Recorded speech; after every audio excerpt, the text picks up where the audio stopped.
I think we're live. Just wait for my YouTube to kick off so I can mute it. Okay. Silence the little fucker. That's done. Beautiful. I'm just going to go down hither. Oh, don't end the broadcast. You've only just started it. Right. Apron. Very important. Very important. Not sure if anyone will join me or not, but two people have. G'day. Welcome to the Shitty Kitty Kitchen. Bridget's cooking too. Hey Bridget, I had an idea because I'm doing all these Zoom parties and stuff. I had an idea that I might set up a Zoom cooking night. I know you can screen share onto StreamYards, so we could have us all in Zoom chatting away while we cook. Hi, Mustang Sally. Ivor, g'day. Bit of comfort food today, Mustang Sally. We're doing spaghetti bolognese. Can cook this shit with my eyes closed, but it's not really keto because I am going to cook some pasta. I have to remember to keep looking over here. Down there for chat, up there for camera action. Yeah, I mean, I could set up a Zoom meeting now and we could all, anyone who wants to jump into Zoom, we can put that on and just screen share the Zoom meeting. You love my cooking videos. Well, thank you. This is more of this isn't so much a how-to. Well, I mean, I'm happy to explain how I make it. A few slight tweaks this evening. I'm actually doing it with chicken mince, not my usual lamb or beef.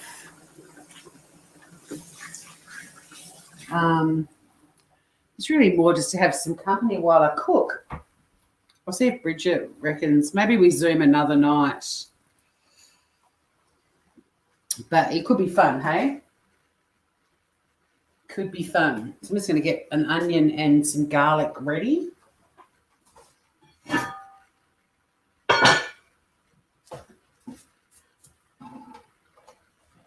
got all these little garlic cloves already separated that I'm going to use rather than crack into the other one.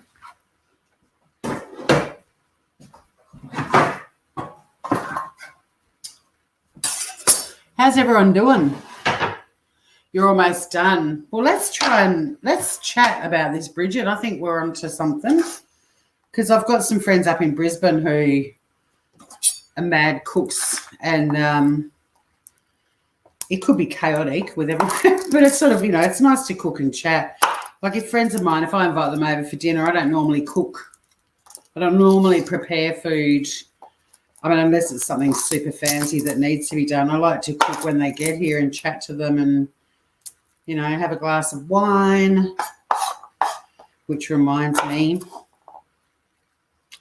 we are making spaghetti bolognese. It's kind of almost compulsory to drink wine, but I had really bad leg cramps during the night and I don't drink very often and I didn't drink last night, but I know that alcohol can bring that on. And man, that was painful. I don't really want to have another night of leg cramps, but it's kind of tradition to drink wine when one cooks. So, hello, Biscuit. Biscuit's down on the floor. She loves helping me cook. Just realised I haven't put a bin bag in. You're getting true live action here. It's just nice to hang out with other people, hear what you're all up to and how you're all traveling. At the moment, mental health is getting a lot of attention because of this COVID-19, and it's a good thing. And I only thought today, I'm really loving all the little Zoom parties. I'm doing games nights. I've got a huge family gathering that I've organised for Sunday. And I was thinking, because we're all, when we go back to our real worlds and we're all working again and busy, I hope that this sort of stuff keeps happening. Like, it's hard to always get everyone together physically, but, you know, if there's a weeknight or an hour on a Sunday afternoon when everyone can still Zoom in and say good day, and we're heading into winter, so it kind of makes sense that we do that. I think it'd be great if people keep having Zoom parties and stuff.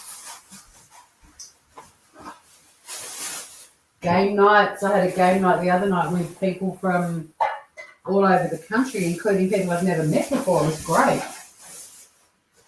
It was chaotic, but it was great. Hi, Spacey. How are you doing? Leg cramps are the worst, Bridget. What causes them? Like, is it dehydration? Because I'm drinking so much water at the moment, so many fluids. But I meant to Google today what causes them. Because I've had them twice now, like, 2 months apart. But the last time I had one, I hadn't had biscuit for very long, and I ended up sort of going, and stretching my leg out, and my head ended up kind of resting on her. She was almost like a little pillow. And I thought she was going to jump off and freak out, and she started purring. It was really cute. But I was thrashing around in the bed screaming. Wasn't my biscuit? Okay. God, it's crazy hand washing time here. Dehydration and lack of electrolytes. Cool. Thank you, Spacey. I knew someone would know. I've got electrolytes. I don't know how it could be dehydration, because honestly, I'm drinking about 3 litres of water a day, but it could be the electrolytes. It could be the electrolytes. So, Bridget, magnetism, too much masturbating. I nearly put on Facebook today, did anyone stockpile batteries for their vibrators? Actually, I don't know why I didn't. Oh, because I'm trying not to be on Facebook too much. I'm trying to put funny things up there, but maybe that'll be my status tomorrow.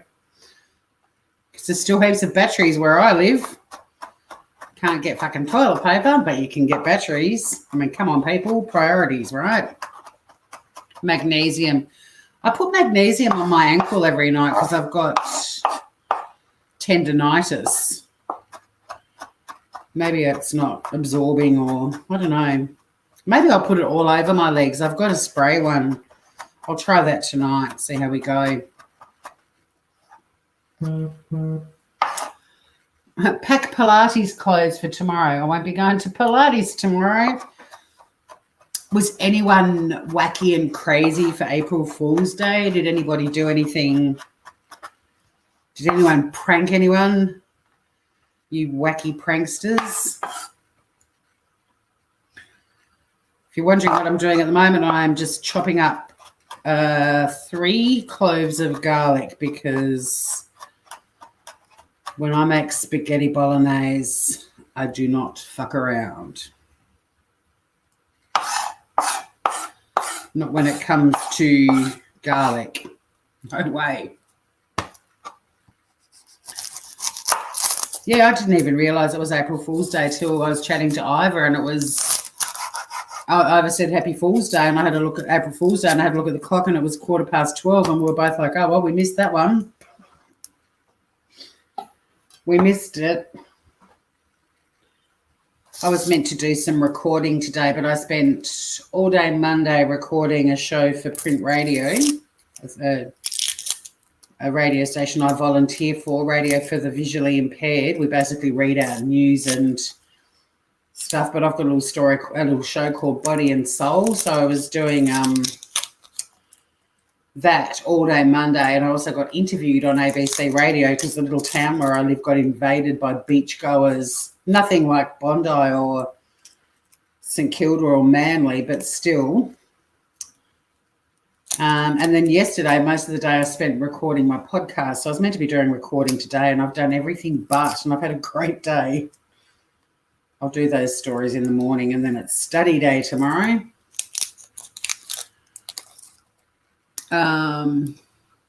Shit away in April. I thought we were in Feb. I know, Space, it's crazy, isn't it? I've got like a little calendar thing that I out of a really beautiful magazine that I subscribe to. They do a paper book every year as well. And they always do a calendar for the year, and you pull it out, and I stick it up on my wall, and I put it up in my little sort of study area today, and I was like, fuck, April. Oh, April Fool's is your granddad's birthday. Is he still around, Bridget? My last long-term relationship, oh no, not my last, my second last long-term relationship, we met on April Fool's Day and broke up on Halloween. 3.5 years later, but I should have known when I got with Jim. I should have known that being April Fool's Day was possibly an omen.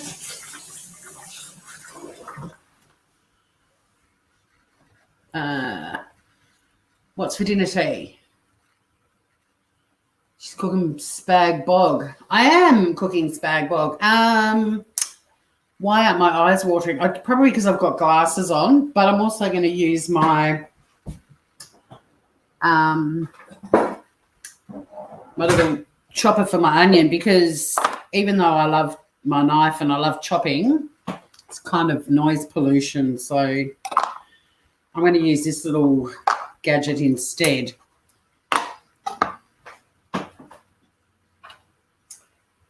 Get some heat into that pot. And a friend of mine makes his own olive oil, so I've got a really beautiful olive oil to use. Keep touching my nose. Every time I go live, I have to touch my nose. It's strange.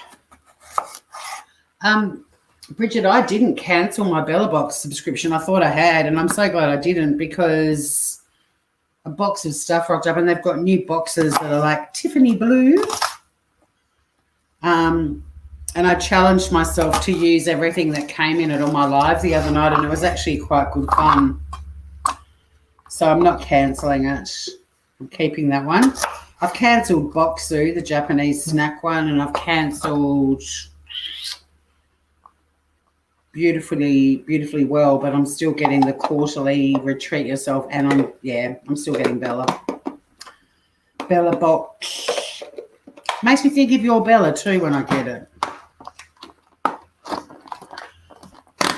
Oh, bit full.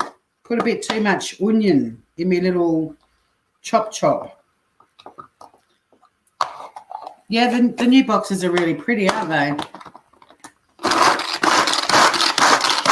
No, I'm not mowing the lawn, kids. I'm finally dicing up an onion in my little Tupperware dicer. Brilliant invention.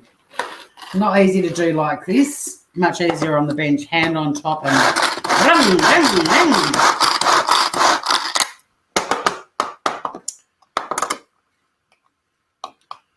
No, Bridget, did you say what you had cooked for dinner? My eyes are watering a bit, by the way, Ivor.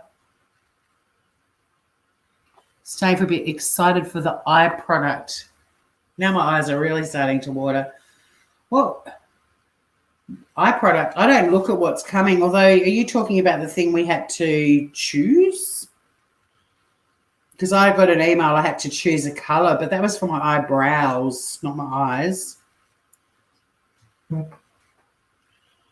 Yeah, eyes are watering now. The onions I bought this time around pissing me off. They're green. They farmed them before they were completely ripe, which is good because it means they're super fresh, but could have done without the sting. Good solid amount of olive oil. I do keto, so I've got to have a lot of oils, but even when you're cooking spag bowl, if you've got nice quality olive oil, go nuts with it, people. Pot's not really that hot yet. I'll stick what I've chopped so far in and do the rest. Oh, yeah, we're doing good. We're cooking. What's everyone else having for dinner? G'day, Aussie. You pour me a fucking wine, mate. Come on. We're making spag bowl, dude. I do need to crack open the red wine that I am going to put into my bolognese. Now these onions are making me sniffle. I might have to just blow my nose off camera shortly. I do apologise. Can't read a fucking thing. Oh, that eye product. Wicked. Yeah, Mustang Sally, that last box was fun, huh? Tori, pour Aussie a drink, please. You pour him one. Sanitizer. Did you wash? I've washed my hands about 6 times since I went live, mate. Even when I put the bag in the bin, I washed them after that too. And I wash them after every new ingredient. You have no idea. This is cooking with OCD. Although I've always argued that if people were truly OCD, they would call it CDO. Put that in your pipe and smoke it.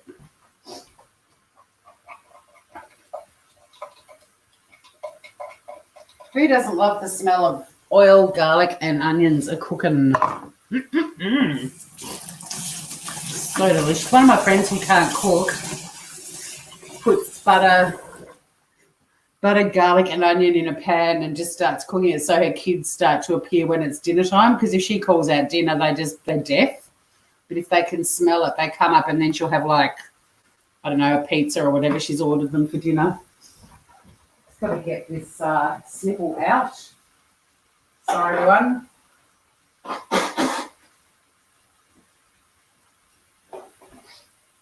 It's all right. I don't have the Rona.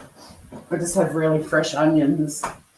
And watch again, either. More fucking hand washing.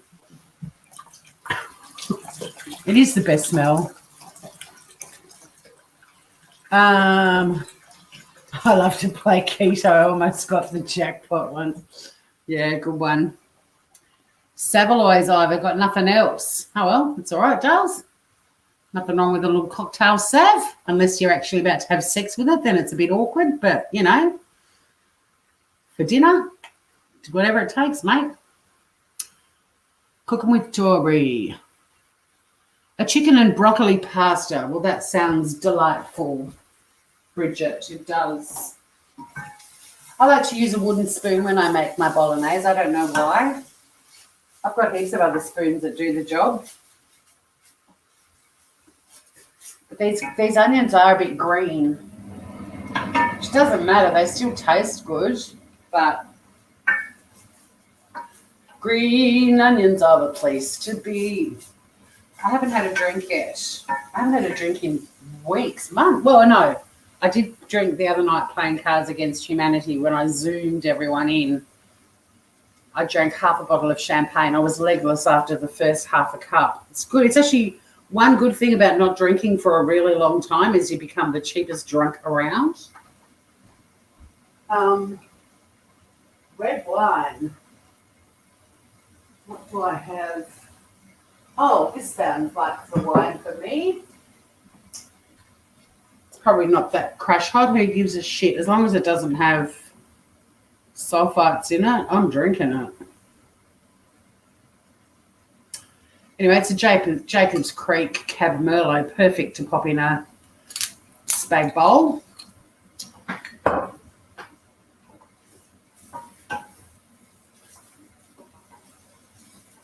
I am using chicken mince, so I'm going to make this fucker as robust as possible and put shitloads of things that I would put in with beef or lamb so that I can pretend that it's beef mince. But it was Taco Tuesday yesterday, so we used all the beef mince. So we're going with chicken mince. Here's some chicken mince I prepared. I should have shown you. I prepared earlier. I've got some chicken breasts and minced them up. Yeah. So why we haven't got time to kill now, is it? Is anyone else make their own mince? Or am I the only fuckwit? I use it because I love using this. Any excuse to use that gadget. It's a bit slimy. Not slimy bad like liquid, but it doesn't break up as... It's not breaking up like my beef mince will. So just don't mind me while I beat the shit out of it. You fuckers just talk amongst yourselves. Hang on. Pour a drink, everyone.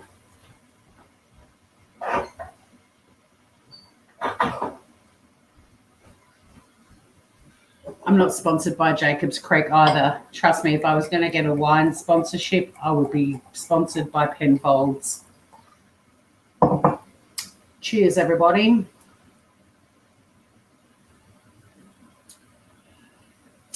It's not rough, but it ain't smooth.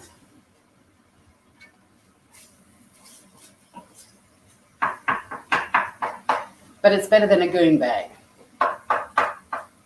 So there is that. When we lived in Vietnam,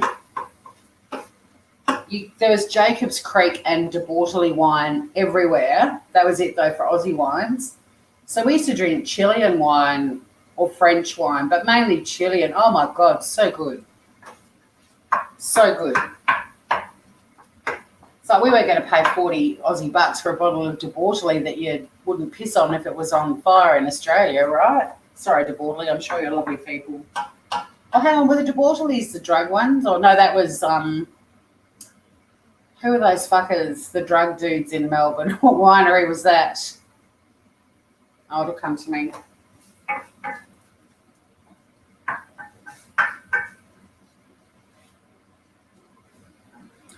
Just wait for that to get browned a bit. Looks like vinegar. Well, hang on. I'm scrolling up. Hi, just me. Greetings. Welcome to the Shitty Kitty Kitchen. Sex with a Sav. Been drinking the cooking sherry. I don't have cooking sherry. I used to wonder why my grandmother had so much in her house. I thought she cooks a lot. Nah, Gran. Green Acres, absolutely. Wasn't that a great show? Speaking of pigs, because of Green Acres, don't forget to check out the latest episode of Smooth Criminal Podcast channel on YouTube. This week's episode, crimes involving pigs.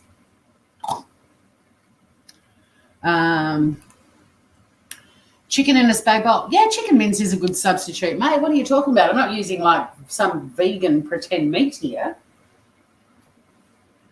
That's why I'm going to splash the fuck out of it with red wine. I've got tomatoes, fresh and tinned. I've got tomato paste. I'm going to put some bay leaves in, some oregano. I'm going to make this be such an amazing spag bowl. You won't even know it's not butter or chicken. I mean, you won't know it's not beef. This is cooking in captivity, all right? You said all you've got is Savoys. All I've got is chicken mince.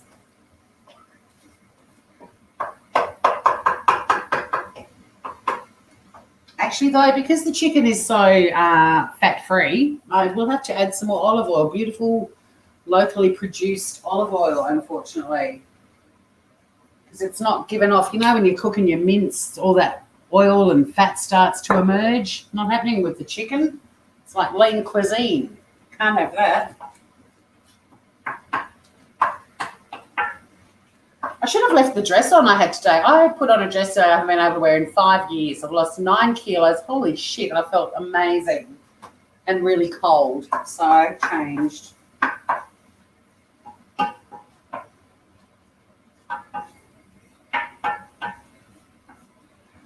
Right, let's see what you smart asses are up to now. Spag bowl's going to have to simmer for at least an hour. Troy will be smashed by then. He's hoping. No, well, I will be. I'll be smashed when I finish this glass. Cheap date, everybody. Cheap date. Remember that. Quarantine hasn't gotten to her. Huh? What? I don't know what I missed. Don't know what I missed. Cheers, Mustang. Quarantine has got to me. Looks like vinegar. The wine, no, it's actually improved with age. Trust me, she's all right. She goes all right. She is smooth. Just not robust. That's the word of the night. But she's doing okay. She goes all right. I'm tucking into a Botoll, you rude southern snob. I'm not a snob, but in Vietnam, when the only Aussie wines were Botoll and Jacob's Creek, would you have stuck with them or would have you gone down the Chilean wine road? Trust me, half the price and 10 times more delightful. I'm not a snob, I'm a cheapskate. If I was a snob, I would have paid $40 for the shitty Botoll. I was having a crack. She's having a crack tonight. Good God, this is taking forever to cook. But while it finishes off, it's browning and I keep bashing the crap out of it to separate it, I might start chopping up my tomatoes. Now, I've got fresh tomatoes and some tinned. I had to use some tomatoes for something 2 days ago, so I'm going to finish those. But I've also got some tomatoes that are turning a little bit. I mean, they're fine, but they just, you know, you wouldn't be cutting them up and putting them on a cheese platter or anything like that. And I'm normally, when I'm using fresh tomatoes, if I could be asked, I probably would get rid of the skins, but this is a very rustic dinner. I'm not going to worry about removing the skin right now. I made the mince. I minced up the chicken breasts. That's the extent of my effort this evening. So how is that Botoll going for you, Ivor? Is it hitting the spot?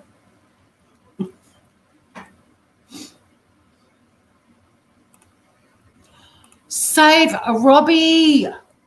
Oh, my God, gorgeous. I had no idea. I've been a little bit off the tubes and everywhere because I got the blues, which is nothing compared to what heaps of people have been going through, but I just self-moderated my life and stayed the way away because I was trying to go live and cheer people up, and I know everyone's scared and angry, but I felt like I was a bit of a punching bag a few times, so I went, might take a breather from that there YouTubes, and I only just saw that you've been really unwell and you're back at work. Is that right?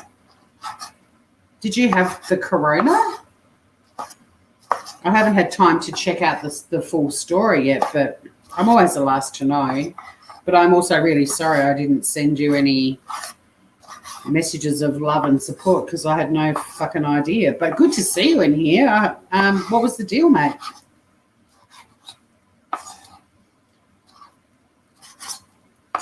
What was the deal? Okay, so I've just roughly chopped up my tomatoes. I'm not... The guy that owns this place, which is a cooking school in Tassie that's very expensive and whatever, Rodney, when I went out there with my ex for the day, I was chopping stuff up and he's like, chop it finer, and I chopped it finer. He's like, finer again. I was like, oh, come on, this is enough. I'm a rustic chef. And he went, I'm a rustic cook. And he said, in the cooking world, people who say they're rustic are actually lazy cooks. Well, guess what, Rodney? You got that right. I'm not chopping up my tomatoes anymore.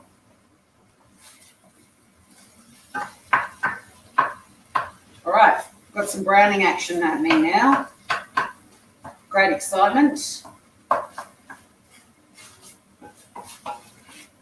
So I am actually going to add, look at this bounty of tomatoes chopped by me.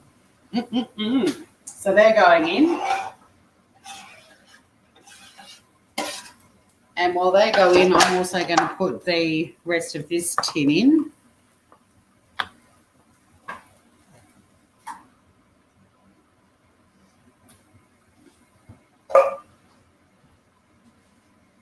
I'm just going to break these up. They were whole tin tomatoes. There's only two, but I'm just going to break them up a little bit.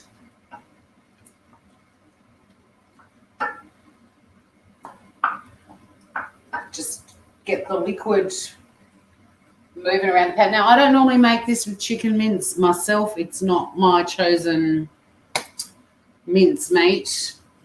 So to try and make it robust, I'm adding some red wine. That'll do it. The alcohol burns off. You'll stop picking on me? No, I kind of like it because I like a chance to come back at you with a one-liner.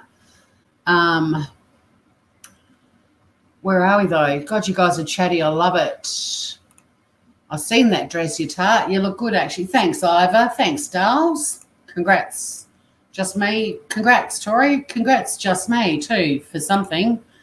I'll help you look for your lost 9 kilos. They must be around. No, thank you. I don't want them back. And I've got 9 more to go. I'm pretty happy, though. Feels so different. It's great. Cheap date, Mustang Sally. Cheers, Darls. Stayin Classy, how you doing? You can't sleep. 3 a.m. on the East Coast. Well, welcome. We're cooking spaghetti bolognese. We're actually cooking red wine with a dash of spaghetti bolognese or a dash of bolognese sauce thrown in. Just going to get this all happening. The chicken mince is going pink. I can't tell if it's cooked or not now. We used to cook with chicken mince all the time in Vietnam, all the time, because the brown mince wasn't necessarily from a chicken.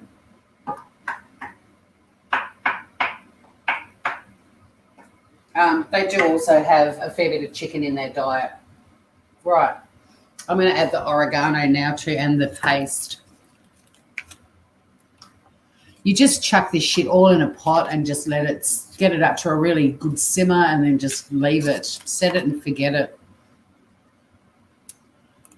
Aussie saying g'day, friendly chap. One sip Sally. I'm God, it's been so long since I've drunk. I forgot what my nickname for myself was. Pedro Pissy Pants. I'm Pedro Pissy Pants. Usually 1 glass in and woohoo! Mind you, I can drink Bundaberg rum all night and I don't get even buzzed from it.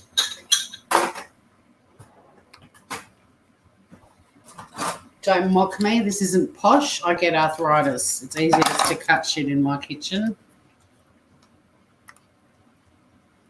The 9Ks land around chips. Yeah, so save Ho Chi Minh City, totally awesome. It is. It is. We lived in Hoi An, which is also amazing. But we used to go to Ho Chi Minh a lot because my partner's adult son lived there. But we were in Hoi An in a delightful suburb called Cum Chau. I kid you not. Cum Chau. Come chow with me. We lived in a very dirty named suburb, but we were halfway between Hoi An and An Bang Beach in a suburb called Cum Chau. What did they used to say? Ba ba ba. That's their beer is 333 and bar is 3. So when you used to have a toast, you'd say ba ba ba. There was actually another toast we used to say. I can't remember it though. Pissheads in Vietnam, all of them. Right.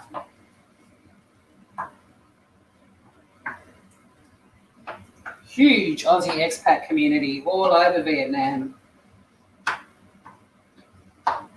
Great fun.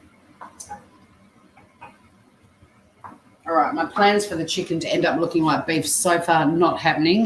That's all right. We'll just keep adding shit. I want to hear what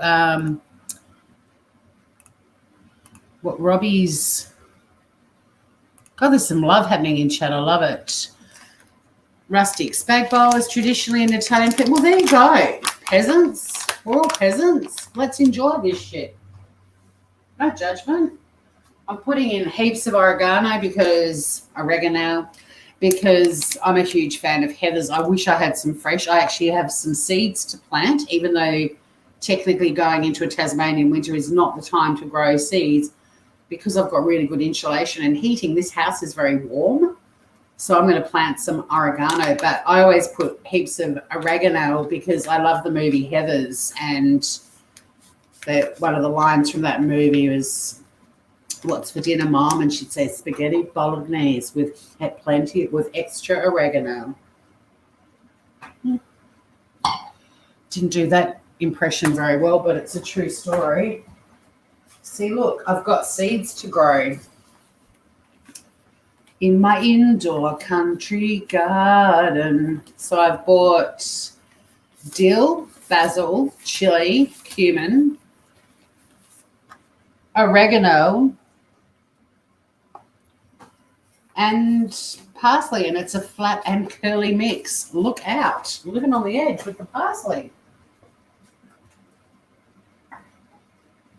I like the seed packets from that company. I feel like I just got my paycheck during the war.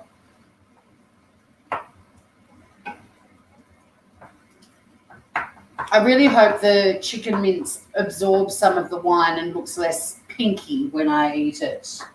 Or I'll just keep belting the shit out of it till it all just sort of disintegrates into each other. I'm also adding lemon pepper. I love that. And I've got to find a bay leaf as well. I've got my spaghetti.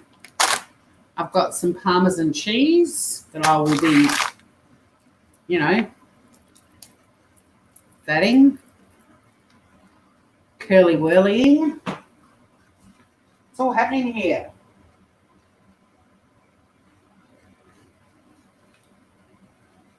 I love I normally put cracked pepper, fresh cracked pepper, but when it comes to my Spag bowl, I rarely cook with this. That's why I had to just loosen it a bit with my finger. But this lemon pepper seasoning has to be this brand.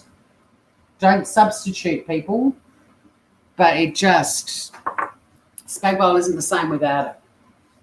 You can see how often I make Spag bowl because that was like cement when I took the lid off. So we're just getting this all happening. I'm going to hopefully have a bay leaf. I did actually, in anticipation of potentially not having one, I took some curry leaves out of the freezer. Did you know you can freeze your herbage? So I grow curry leaves and I freeze them once they've been dried.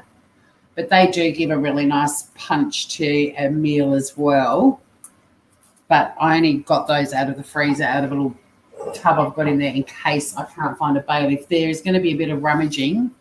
Let's see what's going on in chat. Botoll going down like a ham. Yeah, there you go, Dub. Here we go, snob. Rodney the snob cook.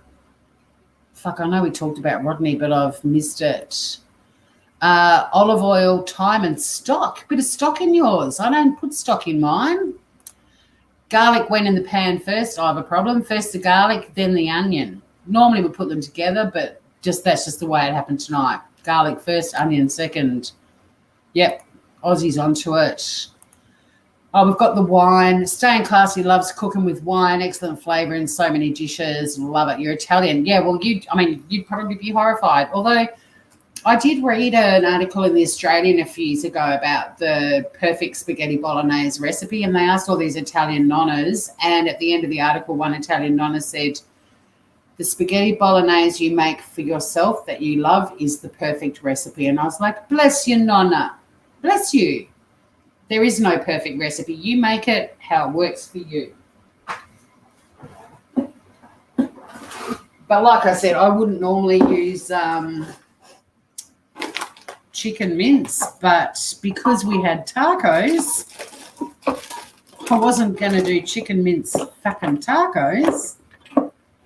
I used up all the beef. I mean, I've got a bit more, I think, in the freezer, but I already had taken out the chicken mince. I've got to have some bay leaves. Sorry about this bit of rummaging. Something else we can chat about while I rummage. Yes, I've already used fresh. I used 3 cloves, in fact. Chopped the crap out of them too. You're the only guy here. For the moment, Aussie. Well, where's Robbie gone? Why aren't you including Robbie in the guy list? Or are you saying that because you think he's pissed off? I have got some time. I never really use dry herbs. It's interesting having to buy dry herbs in the off chance we can't get fresh. But here's some bay leaves. That's a this week one. Beautiful. In goes the bay leaf. Again, there's a lot of simmering to be had. We've got to break everything down. Break down the tomato, the chicken. So now that it's at a comfortable simmer, let's turn that down a wee bit. I have got some time, but I don't think I'll pop that in with the oregano because I went a bit crazy with that. Your two older brothers were recently in Vietnam. Xing Chao to your brothers. Have I turned the pan on yet? Yeah, the pan's on. I'm actually going to turn the fan off though because that's making a bit of background noise. Yeah, the oldest bridge in Vietnam is there. You were right, Red Bridge. And there's a great restaurant right next to it called Red Bridge. And had a kebab. Yeah. Because we lived in Vietnam, we did a lot of Vietnamese cooking ourselves, and we also went out to a lot of Vietnamese restaurants. But after living there for 3 months or 4 months, we started going to different cuisine restaurants. And holy shit, there's a chain of Indian restaurants in Vietnam called Ganesh, and it was the best Indian food I've ever eaten in my life. Unbelievable. But we did feel like we were cheating on Vietnam doing that. But, you live there for that long. It's like, give me a break. Plus, our entire neighbourhood all around us, everyone was Vietnamese except for one French expat who had a beautiful restaurant in Hoi An called Bamboo Buddha. We did eat at his restaurant too. So that's just simmering. I'm just going to grab a stool and sit at the bench. Someone asked me the other day what I was sitting on. It's a stool. It's a stool. It is a stool from the Crimean War. It's actually, these stools are really cool. I won't put it up on the bench because the bottoms are dusty. There's a job for me for tomorrow. Has anyone started cleaning things in their house they don't normally clean? Because I'm cleaning shit like the bottom of stools. But these ones are cool because they spin and you can make them go up and down depending on where you want the height to be. I'm a bit of a fan of that.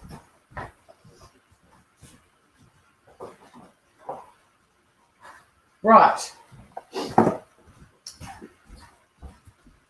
What's happening, kiddies?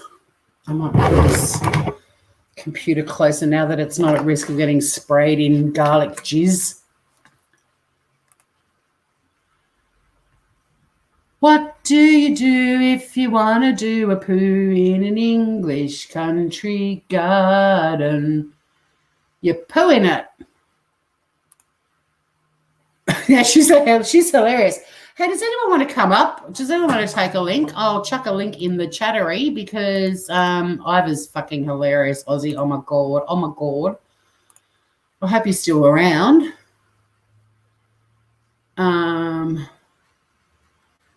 I'm popping the link in right now. Feel free to join me. We can all have a chat while we're cooking and stuff. It's good fun. So, yeah, who doesn't speak English?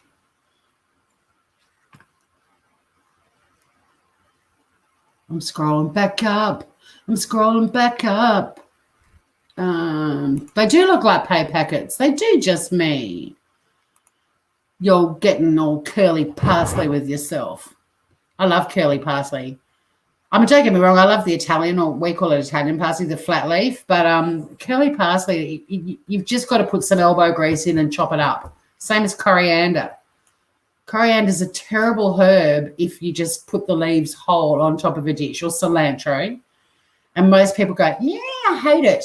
Me used to despise it. Went through a massive Thai cooking phase for about, 7 years after going to Thailand for about a minute. And my partner at the time, his parents gave him a McDonald's in Thailand for his 21st birthday. Now, that's spoiled But the coriander thing, I just couldn't get it. And then when I was in Vietnam, I noticed that there was often what I thought was curly leaf parsley chopped up on top of food, and it was actually coriander done properly. Chop the crap out of it. It changes everything. It's a really lovely herb when you've smashed the absolute fuck out of it. Not meant to be just leaves plonked on top en masse. And just get some, grow some, just try it and start with a really small amount and you'll be blown away. It's a completely different taste. Like it's still got a coriander hint to it, but my God, it's good. Lemon pepper, interesting. In an Arab, but the music's on and she's dancing. Well, this is possible. I feel like I'm very low in this shot. Maybe I need to show how cool this store is and pump up the jam a little. As soon as I put a link in, people go, oh, here's Ivor. Awesome. Come in, beautiful. G'day, gorgeous. Hello, everybody. Hello, everybody. It's Ivor Problem. How are you, Gorge? I'm good. I'm just having my deep Botoll. Oh, and hang on a minute. I reckon someone's checking from the health department. Oh, really? You better go to the door then, Darls. No one's here, but I'm waiting on them. Right. Yeah, apparently they're getting... But seriously, what does a bay leaf really do? Absolutely nothing. What? Huh? Bay leaf. Huh? What is it good for? Absolutely nothing. Say it again. I can tell the difference. What is a bay leaf for? Absolutely nothing. Say it again. Read down and you'll know why I say that. I'm getting there. I'm scrolling down. I've changed my icon to be a little smiley face like you as well. Oh, good. I feel lopsided when it's, one giant. No. Look, I've got you up on the big screen. Oh, God, somebody told me, I'd only been doing YouTube for about 5 minutes, and somebody said to me, I've got you on my 90-inch screen on my wall. I was like, can you not? Mm-hmm. Can you not? Just Me says it does make a difference. This is the bay leaf. I vaguely remember from long ago before Just Me mastered the art of burning absolutely every fucking thing in her kitchen. Stayin Classy, Nonna is absolutely right. I agree. Aussie Outlaw says Robbie just put a heart in and pissed off. Oh, Robbie, don't put a heart in and piss off, darlings. Aussie says, looks like no bay have ever seen. God knows what that was about. Go to Nonna, says I have a problem. Hey, bitch lips, Tori. Oh, that's me again. Next time, do chicken and turkey mince tacos and save the beef mince for Spag bowl, please. No, because I've been eating keto for months, and when you have keto tacos, instead of a taco shell, you have a lettuce leaf. And I've made them because it's a bit like the larp, which is the Thai dish that you do chicken mince and chili and you serve it in a lettuce cup. Or Yeah. Yeah. And I'm like, hell no, I'm eating a real taco. I'm having it with beef mince. And I don't. Right. Now I've kept up. I didn't know what you meant by keto. So keto is a diet, obviously, and you put green stuff in instead of you just don't eat carbs. I'm actually once I've got to my goal weight, I'm kind of almost introducing what I'm liking to call the low carb option because I like crunching and there's keto breads, and so I'm going to try to stay as keto as I can, but I will break out and eat a proper taco shell, and there's no way. Yeah, well, be careful. Be careful. No, it was a treat, but because I've got fuck all carbs in this house, but I just didn't want to have a real legitimate, genuine taco shell without beef mince in it. Yeah, I know what you mean. I do. Now keep reading and don't forget the other people that are chatting. I'm not dull. I'm not. Stayin Classy also says the bay leaf leaves a subtle flavouring, Ivor. I'd like to answer her if I can. Hmm. What bloody flavour is a bay leaf? Like, you know how some people eat crocodile and they say, oh, it tastes like chicken. Well, what does a goddamn bay leaf taste like? I've seen it. It doesn't taste like anything else. That's the problem. It's a really strong flavour. That's why I only put one little leaf in, and you don't need a lot. Yeah, but does it pepper the dish up, or what does it do? It's like a really hardcore version of oregano. That's the sort of flavour Right. we're talking about. But Okay. it just gives it real depth and body. And because I'm using chicken mince, I am trying to make. Oh, I know you're trying to disguise that chook. Well, I'm not trying to disguise it. I don't mind if it tastes like chicken. I'm going to load this shit up with parmesan and stuff anyway. Keep reading. Aussie says, I have my housekeeper watching this. She needs to get creative. So Aussie obviously doesn't live in Australia. Yeah, he does. What's he doing with a housekeeper? He's an outlaw from suburban Melbourne. And he's got a housekeeper? He's posh, man. You think I'm posh. Oh, and wait, gee. I'd love him to come up because he has the most beautiful voice. Does he? Does he like country music? He's a great singer, but no, his speaking voice is just so lovely. It's just the perfect, like all those American YouTubers that go nuts over some other Aussie accents that are rough as guts and I can't handle them. Yeah. And I'm like, listen to Aussie Outlaw. Like if you want to hear a really velvety, lovely accent, Australian accent, he's the one to listen to. I won't name the others, but he's not Ocker, he's not fucking going. No, he's just a normal Aussie, like he's Chris Hemsworth sort of sounding, you know, like sounding dude, good fun, but not posh, but just doesn't speak like, you know, how the fuck are you? Yeah, that one. Yeah, okay, cool. Your mum put a bay leaf in something once and you pulled it out as a kid and said, ooh, mum, gum leaf must have fell in. Yeah, they do look like a gum leaf. No, seriously, that's what, as a kid, I thought was in the pot. Yeah, and my mum pissed herself laughing. She said, no, it's a bay leaf. Aussie Outlaw, this is when he was in Vietnam. He went to a restaurant bar called Beer. There was two of them, massive places, worst ever. The beer is served room temp. I complained and he brought me a glass full of ice. I left. Fair enough too. I think he's also left this chat because I'm trying to get down through. Well, he's fussy, our Aussie Outlaw. Well, who wants a warm beer? You don't get served warm beer outside of London. I've been in places where I'll drink bloody warm beer if that's all that's going. Back when I was a uni student and we were really broke, if we had some beer in the fridge, that would be our dinner because we figured there had to be something nutritional in it. Yep, that's correct. Not that I've ever been to uni. Stayin Classy. No, I wasn't in England. I was in Adelaide.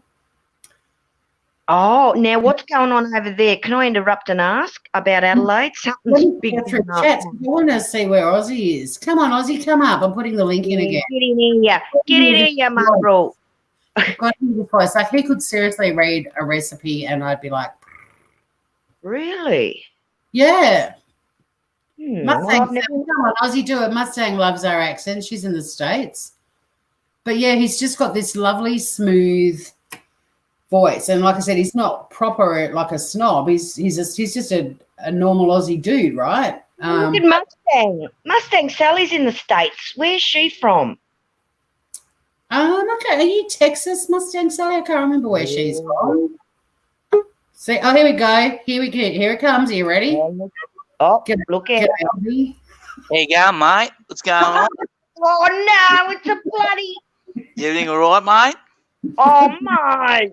Doing all right. Yeah, just come down from over the mainland, mate. I love him, Tori. Doing all right, eh? Yeah, doing all right, mate. What's going on, guys? See, here we go. Yeah. Here we go. Here goes the smooth operator. No. Your hands out of your pants. Aussie, what are you up to, mate? What's going on? I was just sitting there listening to you guys. Nothing really. Nothing exciting, but... Oh, you were listening to us. That's exciting. I went to this bar in Hobart one time, right? And I was like there for 10 minutes having a beer, and this guy come up to me, goes, "Hey, you going, mate?" That's where I got the voice from. Okay. I go, I'm good, thanks, mate. How you doing? He goes, yeah, fucking all right, eh? He goes, Yeah. and he goes, so you're over from the mainland, are you? And I had no idea what he was talking about. I go, the what? What? Yeah. The mainland.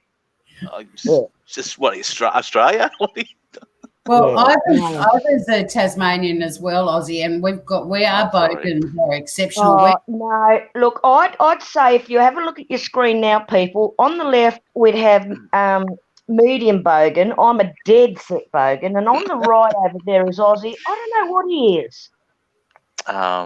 Anything you want me to be?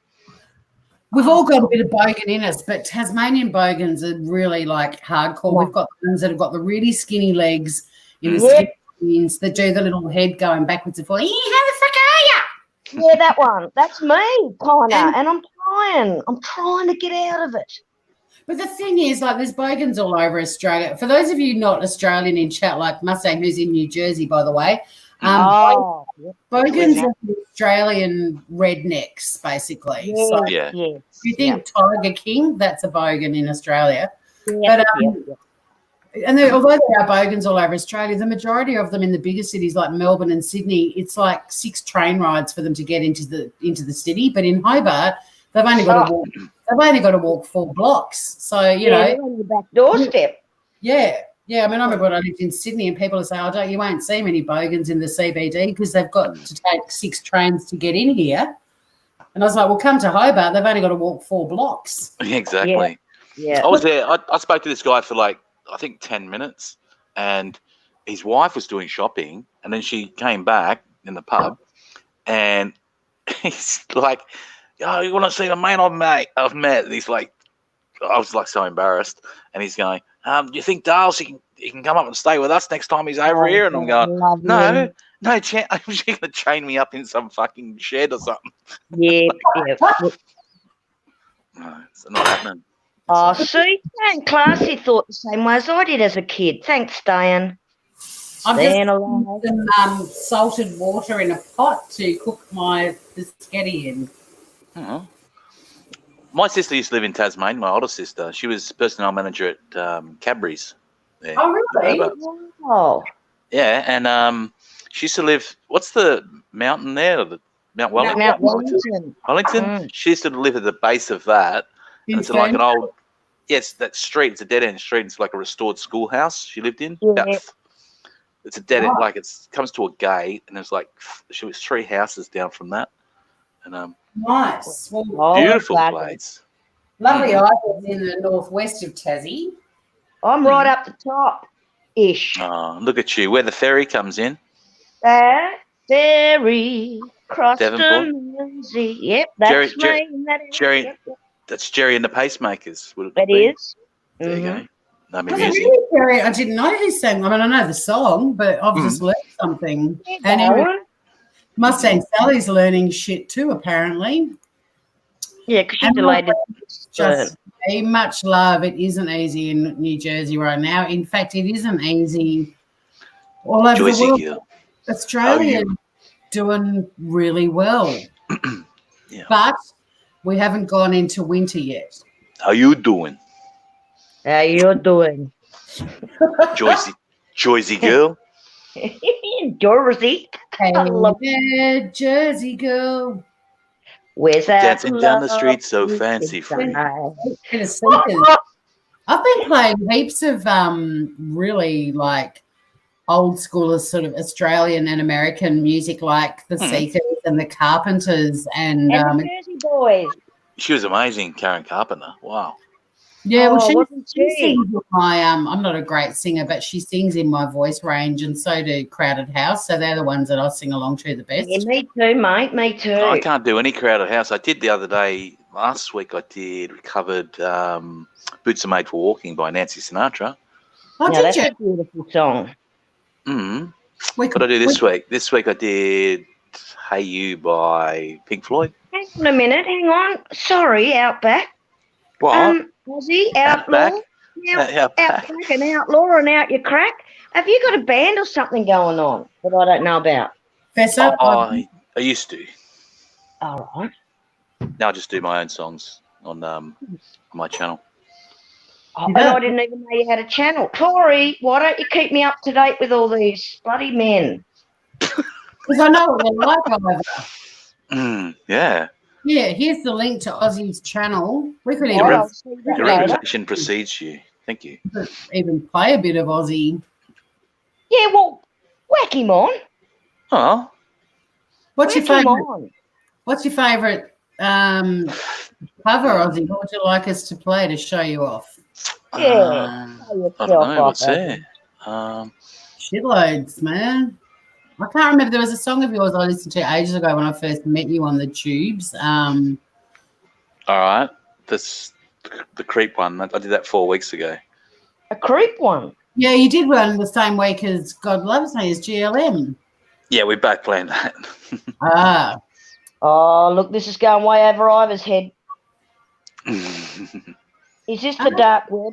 Is this the dark web? Because I can't get into the dark web at the moment.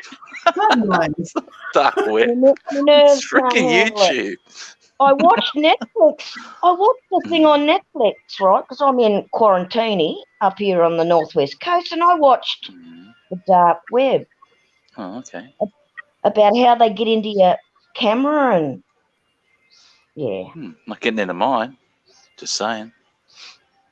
Mustang Sally says, "How you doing?" Joyzy. Mustang Sally. All right, do we want to listen to a bit of Aussie, belting, singing the blues? Yeah, bring it on. I did that video. That's one of my best videos I did, actually. I love doing the videos more than singing. So. All right, here we go. We're playing Creep. I'm going to completely invade the entire screen once it starts. So Is it original? Is it original? I've never heard of a Creep. It's by Radiohead. All right, sit back and I'll listen. Here we go. Light your cigar, sit back, put your feet up, and enjoy the.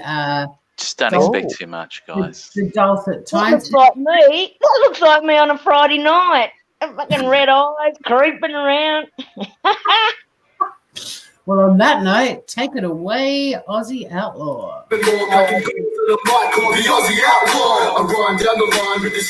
Let's finish now. No, it's not.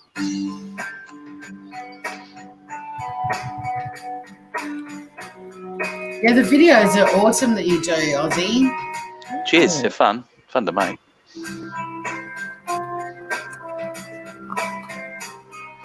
Tough song to do too. Ooh, Jewel vocals. Look you in the eye. Just like an angel. Your skin makes me cry. You float like a feather in a beautiful world.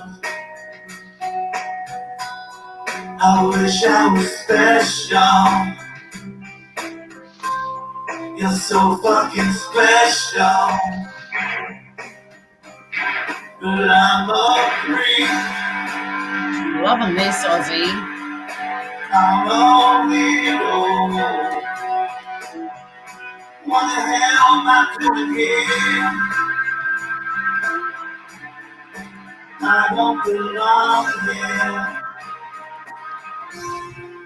Don't care if it hurts. Wanna have control.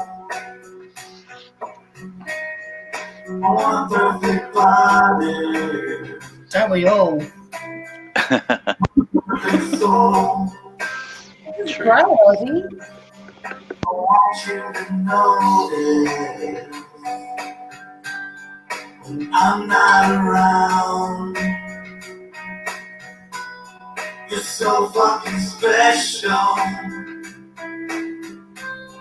I wish I was special. But I'm a creep. I'm a weirdo. What the hell am I doing here? I don't belong here. It's coming. Nice.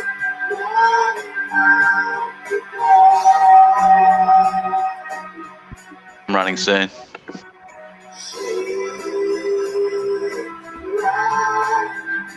Run, run, run, run.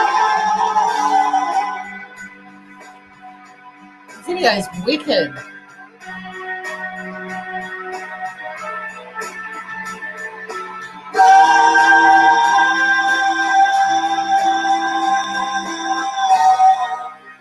Okay, the dolls were creepy.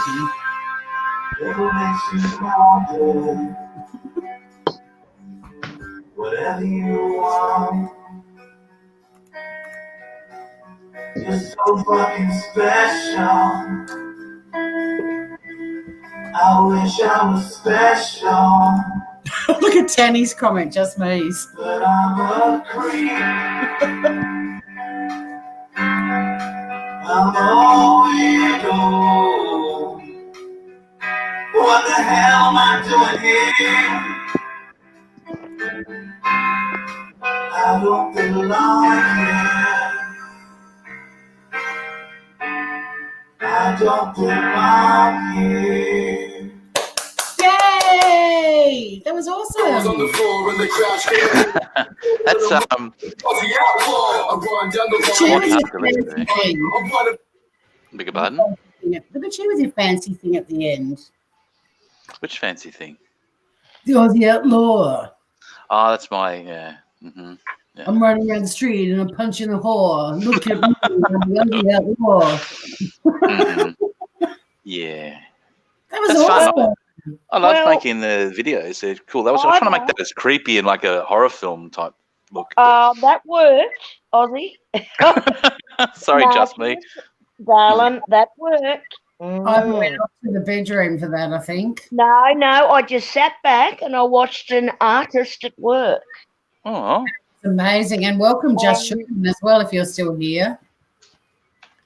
Well done, Aussie, says Tanny, and I agree. Yeah, Mm, was it's it meant to scare me though? Because it scared the shit out of me, mate. sorry. No, it's supposed to just be like just edgy sort of thing. But... I was okay till I got to the dolls and the teddy bears because Mm. I've got a really weird phobia. I'm terrified of teddy bears and dolls. Mm. And for my 40th birthday, and clowns, and for my 40th birthday, my sister very kindly informed everyone of those phobias. And although I got proper presents from everyone, the ones I actually brought into the party were all teddy bears or teddy bears dressed as clowns or clown Oh dolls no. or clowns Oh, teddy bears. And Did you mute? my Did party you was mute? sorry, babes. Did you mute me? No, No. don't. Oh, must have been. I got cut out there. I was asking Outlaw Aussie, Aussie. Mm. Aussie, right? Yeah. What would the what's the genre? Like, I love country. Mm-hmm. I've done 3 country songs. And You- What did I like? I was in rock bands, so but now I'm older. My voice is not. Can't really sing rock, but Oh my God, if you're not into Tiger King, you have to get into it just for his country music, Ivor. Oh my God. yeah, I've watched Tiger King. Geez, that song we played the other day, I got a bloody copyright infringement from YouTube for that. Oh, well, you shouldn't do that. it won't be an yeah. infringement. It's just a claim. It won't be like No, nothing like that. yeah, I use infringement as opposed to a strike. Yeah. See, Mustang Sally's in my club. She can't look at dolls or clowns either. Mhm. Just me can't look at spiders.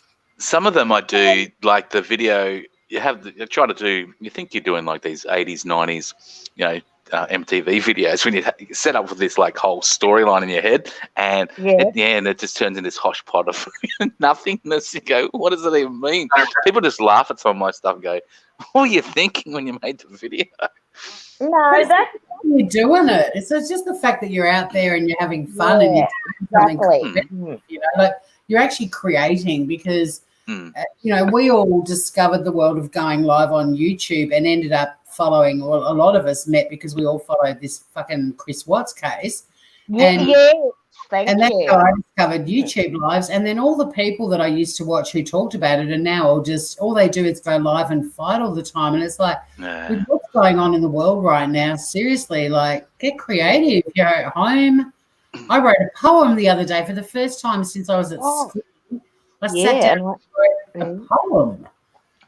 Well, I can honestly say that I was not involved, but part of those sort of streams for a long time. People used to get me on their panels all the time, and we just got fed up with it, and we moved away from all that, like talking to a close group of friends.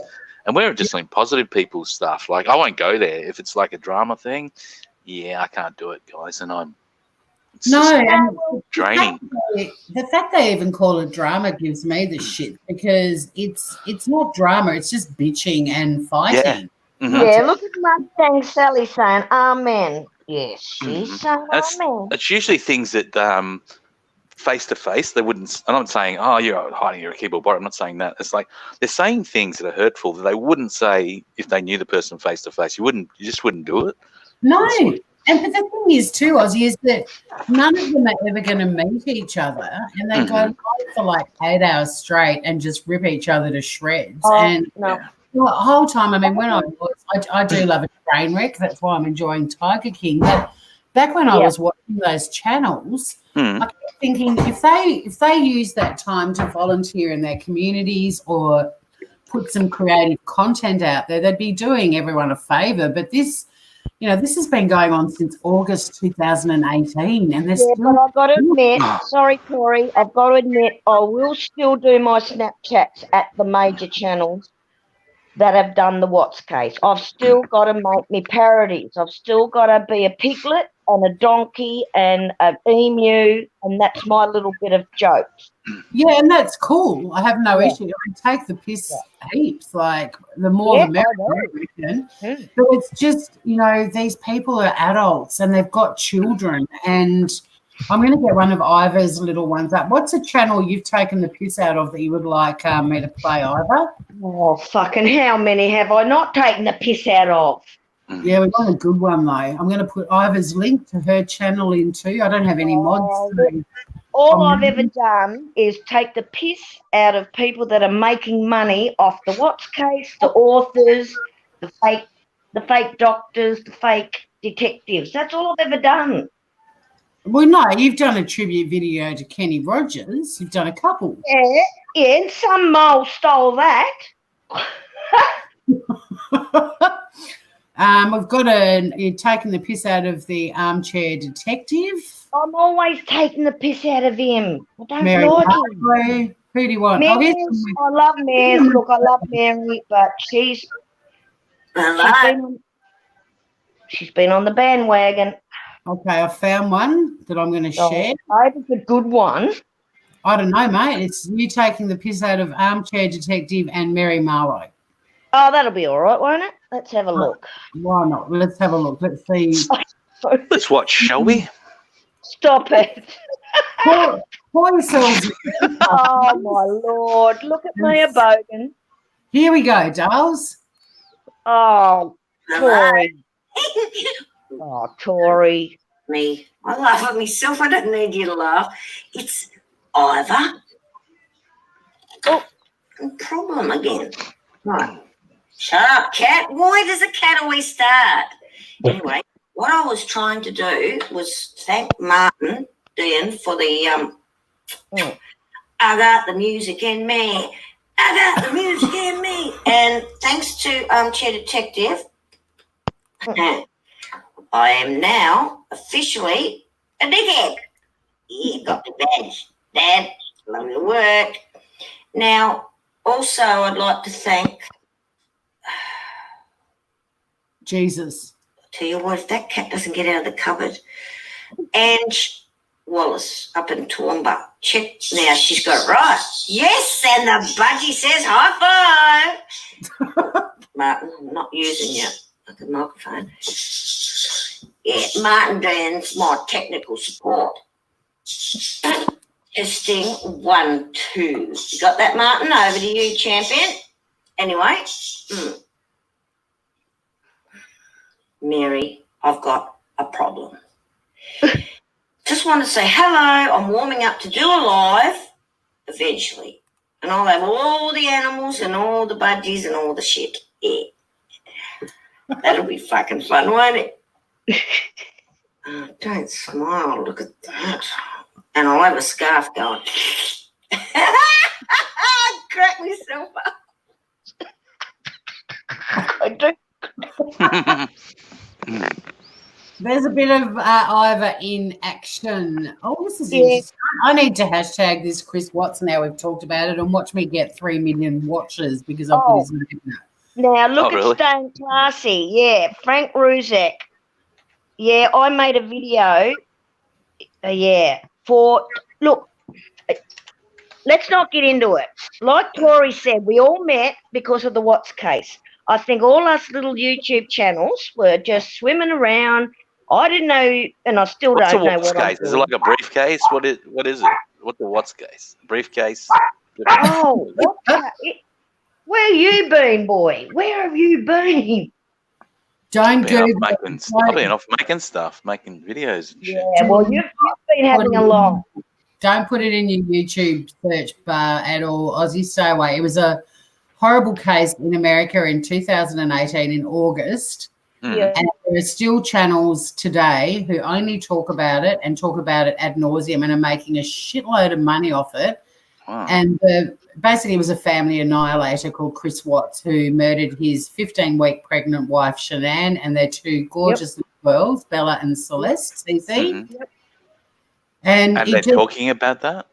they're still doing stuff about it. They still have conspiracy theories. They still think that there's more to it. It's fucking insane. And they're making... Yeah. But people So- died. So why do they want to, like, can't you, like, out of respect for those people that were died, however they died is, like, disgusting. Like, I Yeah, wouldn't want to correct. talk about that. this family that Tanny's just May's referred to, the Rucheks, they're the parents and brother of Shanann, the Yep. wife, Yeah. and they've been begging people on YouTube to stop it for over Yeah. over 18 months now, and they're still doing it. And there's all these channels, and that's sort of all of us kind of found each other along the way because we were all following that case. But Yes. he pleaded guilty. It didn't go to trial. He pleaded guilty, and as you know, my criminal lawyer background is like case over, move on. Done, Mhm. done and dusted. But no, these bigger channels like Armchair Detective and Mary Marlowe, they just went on. I mean, day after bloody day. You know, But if no just one watches them, then Yeah, they die. exactly. So, Yeah, That's the true. problem, though, Aussie. Like, you know, it says we've only got 5 people watching, but there's more than 5 people in chat at the moment. But these people get 800 people a night whenever they go live about it. Mhm. Someone's telly's on. Whose telly's on? Oh, it's me. We're playing Mary Marlowe. Sorry.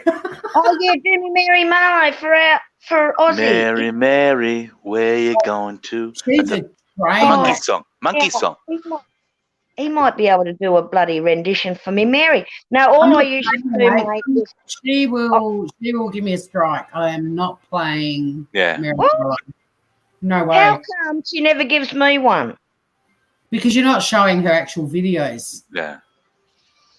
Oh, Hey, sometimes On the coronavirus, in terms of people wanting to stay informed, I've got 2 sources that I think if you're going to follow anything that you should follow. One is listening to the Coronacast podcast every morning on the ABC. Brilliant. 10 minutes, lighthearted but informative. The second is wherever you live, you should listen to your premier's press conferences. You don't have to listen to them live, but listen to them. But the other one, I discovered this dude. I'm just going to share this screen too. I discovered this dude only 2 days ago, but oh my God, he is the person to watch for if you want to know. It's pretty compelling and pretty hardcore, but this guy is amazing. He's an American doctor. He's got. I'm not going to actually play him. I'm just going to share the screen so you can see. Yeah, okay. I'll put the link in the chitty chatty. But this guy is a weight loss surgeon in America. His parents are Vietnamese, hence his name. But he is so fucking good. He swears. he cracks himself up, but he's got all the facts. So if you're going to watch anyone, I'll scroll down so you can get his. I'll put the link in as well. Yeah. But it's Duk Si Vong. But he is really good. If you just want, it can be a bit full on because he's not bullshitting at all. He's right in the facts, but he's so good, and I'm really fond of him. He's really good. So 8 million views, just this one video. So what you're saying, Tori, is people should really tune into the channels that know the facts instead of Armchair Dickhead and Mary fucking Marlowe, correct? Oh, yeah, but this dude's not talking about the Chris Watts case. This is a corona. No, but the other channels are onto the COVID because they can get clicks and likes and money. They're not monetized, though. YouTube isn't monetizing any videos that. See how he's got that little. Oh, that's probably why they're not. Oh, got ya. Jesus, I could learn a lot off you guys. I know, I'll go all right. I know some shit. I fucking oath you do. I'll put his link in again, but honestly, it's confronting because he's not going to bullshit you at all. But yeah, if you do want to keep up to date, I can't recommend him highly enough. Or listen to Corona Cast in the morning. Will do. New episode. It's 10 minutes. Dr. Norman Swan is good value. He's fun and factual. And yeah, if you want to know what's going on in your actual state, then make sure you keep tuning into your government. There you go. That's my public service announcement for the day. Oh, you're brilliant.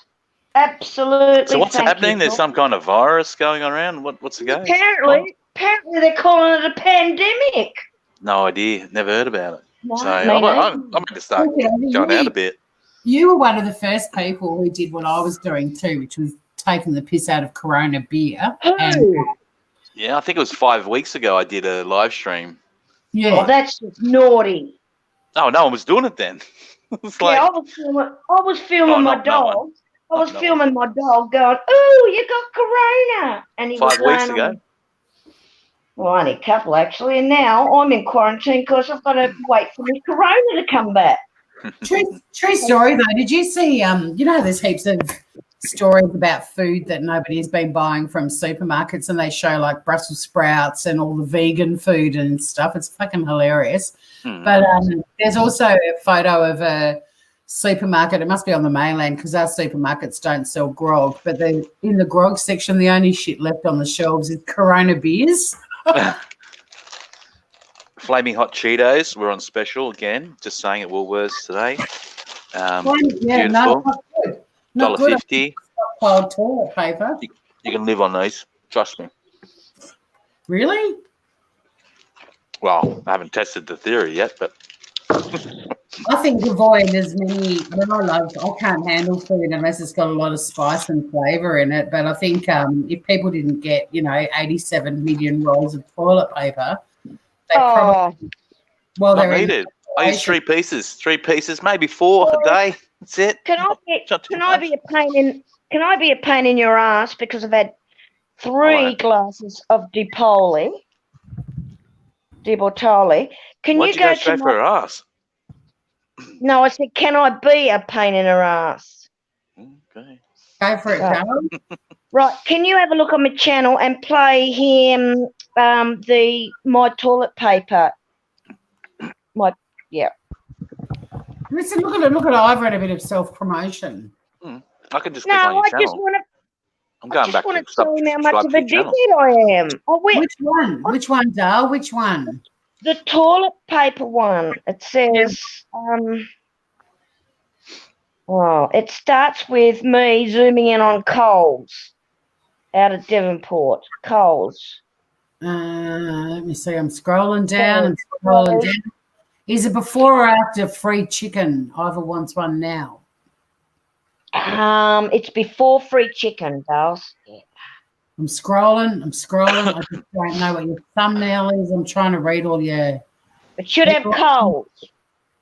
Yeah, I can't see Coles. Coles ain't popping up yet. Oh, here we go. That's actually weird. Is it Stop Laughing at Me, You Bastards? Yeah, that one. I love that one. Thanks. All right, Dale. Hang on a sec. Yeah. Back to screen. Run back, motherfuckers. Oops. I'm coming in for your dunny rolls. It's already started. Down, down. Here we go. Oh. I've just got to get the StreamYard sharing first. I There don't is know. my madness. Here we Stand go. back, motherfuckers. I'm coming with you, Danny Rolls. Down, down. Prices are down. Your fucking store manager will be down on the floor if I can't find some bum wipes. Stand back. I'm going in. If I can't find any here, you're next. Big please. Hey, can I have 4 chicken wings loose? And some toilet paper. Toilet fucking paper. Now. Not wipe my ass on chicken wings. Oh. You're joking. People must be wiping their ass on milk. Milk. Stand out of me way, boy. Where's the dunny rolls? Oh, you're joking. No way, man. No way, man. Oh. Oh, look at my pretties. Yes, everybody's looking it over.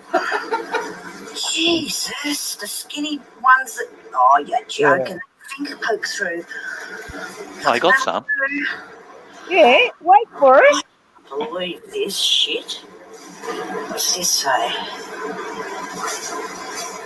There's enough toilet paper for everyone. Yeah, bloody oath there is. Oh well, I got some dunny paper. Do you reckon I should be greedy and get 2? Yeah, do it. How about I tear Go out? on. Okay, folks, we've got plenty of tampons to stick up my ass, but no wipes. Get here, security guard. I want to talk to you, you bastard. The poor staff in Running these from shops. me. Let them laughing at Ivor. Quantity restricted. I've got 2 dunny rolls. Oh, you're kidding me. Yep, I had to give him back one of my toilet rolls. It's going to be bloody in an eye. Only got 1 that night. Maybe I can take their checkout paper, their receipts. Maybe. I am a champion, my friends. I got a ducky roll. Oh, and half of Devonport's laughing at me. Good, mate. That no, seriously, I didn't think it was that bad because I'm not a big shopper. I don't go to big Coles or big Woolies. Go to Office Works and just buy a slab of A4 copy paper. That's what I did. Oh, that's going to cut my ass right up. No, Hey, just look who's back in the chitty chat. Robbie. Hey, Roberto. come on. I'll tune out and you put Rob on. I'd love him to come up because I didn't know. Ozzy, did you know that Robbie had shit going on? Nah, you know what? Robbie's annoying. Nah, I'm joking. He's a cool guy. It's like, I know I'd love Robbie. to know, Robbie, if you're still lingering. I love you too. I've been on his panel once. On finger and Long I'll time ago. peg out. All right, Pegger. All right, Peggy. Don't you call me Pegger. Peggy. All right, See you, Peggy. Peter. Right. Put Robbie on and then I'll disappear. Oh, Maybe he's doing something. He He's might be at at juggling practice or something. He's almost off work. Mustang Sally can't wait. Well, you're more than welcome to, Sally. Yes, please. But yeah, Robbie says he's nearly finished work. Yeah. So, hi, Angela. How you doing? Oh, you got to say it, Aussie. Angela, how you doing? You want coffee? You want coffee? Hello, Ange with the big flange. As good as it gets. As good as it gets. That's insane, Ivor. My sister and my best friend are both Angelas, and I have never thought of, hey, Ange, you big flange. You've Well, just changed my life. Or do you Sorry, sing darling. Angie? It's Angie by David Bowie. Ange, don't Oh, take by it the personally. If you've got a Stones, big- sorry. Yeah. Listen, Ange, you've probably got a nice flange, but every time I meet an Angela, I go, hey, Ange with the big flange. Tories. I don't think it wasn't Bowie who sang Angie. It was the Rolling Stones. Angie. I said that. I corrected myself Yeah, oh, did you? because it was a song about Angie Bowie. Yes. Mm-hmm. Was it? Well, I'm learning. I both Bailey's slept with him, with her You probably wanted to. together at the same time. Oh, look at Stayin Classy. He wants you to do How You Doing again. Oh, we've got Mustang Sally joining us. Here we go. Look at this. G'day, gorgeous. Hello. Oh, she's gorgeous. Right, Tori, turn me off. Tori, turn me off. I'll kick you out, mate. You gone. Hello from the United States. Hey there. How you doing? I'm all right. It's 4 a.m. Cool. Far out. and just chilling out, man. Listening to you guys, enjoying your voices and laughs. Yeah, you guys are copping an absolute battering at the moment. We're all thinking of you. It's just awful seeing what's happening in the States right now. Yeah, I agree, but I feel like the whole world is in need of a big hug. I agree. It's tough. I mean, for me, I've been trapped in my house for a while, so I'm used to that. But I'm more worried about the people out there, our frontline people, our nurses, the children, Yeah, to listen. Nurses and doctors. I mean, so many doctors have lost their lives. I think in Italy it's now 51. I mean, what a massive loss, and that's where I love that Vietnamese doctor's channel. He's American, but the guy... I'm going to check him out. Yeah, because he talks about that. He said, it's not just the virus and what it's doing to civilians. The reality is we're losing so many beautiful, accomplished, intelligent, trained doctors and nurses through this. And, we need them to keep us up. Do you reckon Bob Geldof will get another big rock concert going in England? Just saying. Just trying to make a bit of light. Mm-hmm. Yeah, why not? Just saying. Oh, yeah. We did. A friend of mine is in a choir in Brisbane, and they're the pub choir, and they normally sing in a pub every Friday night. And a couple of weeks ago, they sang "The Carpenters Close to You," but in the Zoom thing, it's gorgeous. It's beautiful, that song. I can't live without my music. I can't live without my music. They long to be. I'm going to play it. I think they're going to. I don't care. On the day that you were born, the angels got together, started to create a dream come true. Should we have a little sing along, everyone? I like that. I like anything you sing. Well, How does my voice sound to you guys? Sounds like a long way away. It sounds like you're like in, I don't know, United States at the top of my head. Just saying. Oh, okay. So then that's good there. Can you hear me? Can you hear me now? Can you hear me now? I had somebody said to me once, I think you're a liar. I think you're a man. I says, hun, yeah, because I've only paneled up twice. I'm not into all of that fighting and hating. I'm all about the other side of it, Mm-hmm. I like to have some fun, watch some learning stuff. Same. I love Tori. I love watching her, Mel. And I like to get away from it all, And when I'm hearing you guys up here singing, I'm loving it. I'm like, yeah. And you know what? It's 4:15 in the morning. I myself. What are you doing? What are you doing? The time every 5 minutes on the minute? What you do the weather soon, or what? You do the Today Show?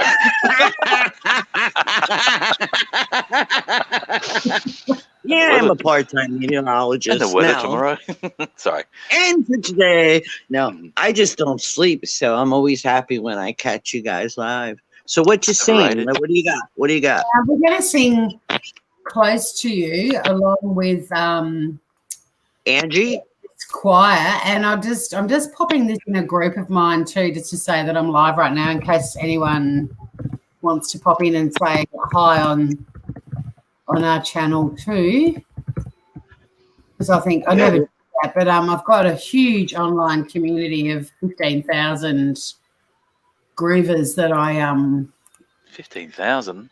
Yeah, Look at you. I'm new, so it's a huge community. So I started it for people that couldn't have kids or who chose not to have kids. Okay. And yeah, it's a massive channel, but I'll just flick it out there in case there's any have kids or who any American insomniac. Maybe I should have thought about that years ago. Well, I like Or I that. did. So I know one of the things that's been commented on in my group at the moment, which is hilarious, because we've all been told for years by people, you know, you don't know true love until you've had kids and you're missing out. And we were all laughing, saying, where have all those parents gone that used to tell us we were missing out? Now they're all stuck at home with their kids. They're not telling us we're missing they out. leave. No, they leave. Trust me, they leave. They leave. How do you, Tori, do you have that link in on your channel? For my child-free group in Facebook. Oh, okay. I'll have to check it out. I can pop it in chat. I'll do it now. Okay. Anyone be good. who's got kids who starts talking about how great their kids are will get promptly removed, but there it is. So this is an Aussie choir, and two of my friends are actually in it. So when they've got the screen with all the people zooming, so they've all zoomed in from all over Brisbane to sing this song. Wow. But if you want to do some spotting, the second from the left at the top row and the fourth from the left in the top row are my mates Scott and Andrew. No, don't really care about that, but let's hear it. I love your honesty, you prick. All right, here we go. Am I screen sharing yet? No, I'll do Ready, that. please, Mr. Music. Yeah, patience, child. I'm trying to cook dinner and do this. Here we go. No, that's still happening. So the dinner's still going. Oh, sorry. Yeah. The dinner's simmering. Here we go. Sing along, everybody. My name's Astrid Jorgensen. I'm a musician and a choir director and probably best known for my work with pub choir. We're going to call it couch choir. That's my I'm gonna phone post ringing. it. I'm ignoring it, by the Go get it way. out. It's up online. Sunday night last week was I didn't know there was an culmination intro. of What's the going on? craziest of my entire life. Going from Awesome. the way to Shut up. and just had a break different Where's I want the fucking song? to unwrap. Oh, this is just a doco about making it. She gets so angry quick, doesn't she? Like turns. Here we I go. like it though. Sing along now. I had a lot going on. Food, my phone. Here we go. Weather, the time. Every time you are near, just like me, they long to see us two.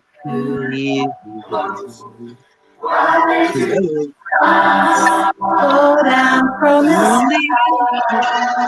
Every time you will find, just like me, they long to be us two. On the day that you were born, the angels got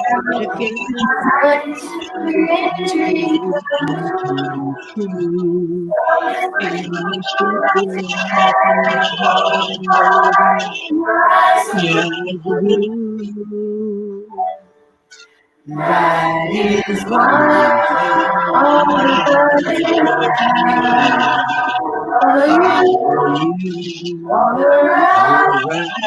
around, just like me, they long to be us two. That's my friend Andrew in the top. He's gone now.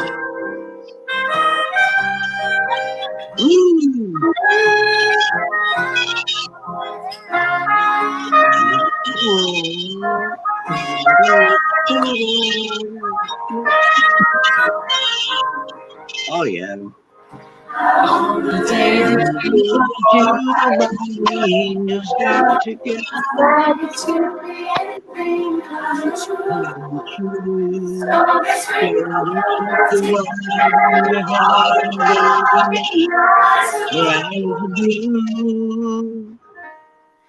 That is why all the girls in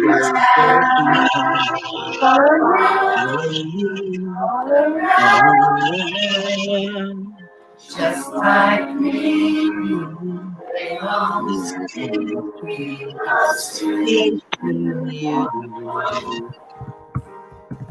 Just like me, they long to be close to you.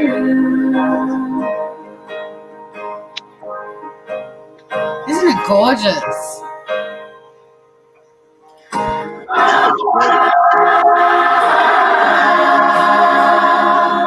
Close to you.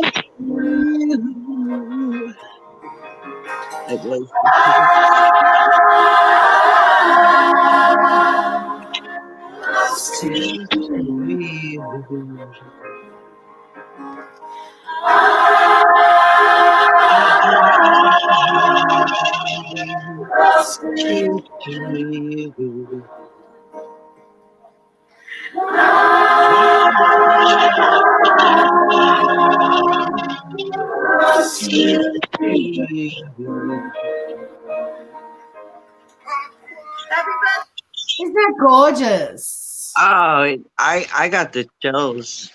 Very good. You know what it is? That's what the world needs now.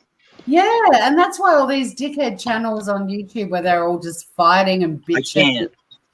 They could be doing it like that. Zoom is such a great platform. I mean, I'm holding anyone's welcome to join my Facebook page. I'm into that. Because I'm I mean, I don't have nights and sing-alongs and cooking nights and Zoom's amazing. I don't have a, Celine Dion voice, but I do sing. I sing karaoke every day for therapy. Cool. And years ago, I sang with a band briefly. But I love all you guys do. That was just beautiful. And they like, you know how you seen that on Facebook where they sent that around? The choir. It made gave me goosebumps.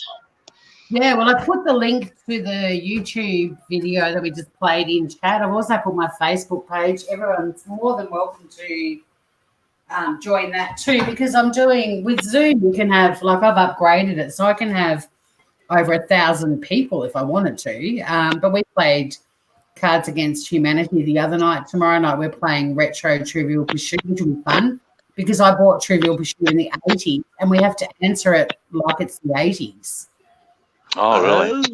Yeah, so there's going to be like countries and stuff that don't even exist now. Mm-hmm. Ooh. Oh. And sing-alongs and stuff like that, because there's all this beautiful stuff happening. Like, as horrifying as what is actually going on in the world right now, there's so much beauty. Shout out to the countries that don't exist anymore. Just by the way, in case any of them are watching right now, just shout out to you guys. You go. The thing is shout out too. All the photos going around about how nature is thriving. Actually, I will show you something funny if I can find it. It is so cute. Tori, did you ever go out with? I did, right? So I can say yes and ask the people in the chat. Did you ever go out with a conjoined twin? No. I did. It was fucking awkward. Like, I'm just saying. Get out of here, man. Well, it happens more than you think. I'm just saying. Really? I'm not really laughing. No, I'm not like that. I love all people.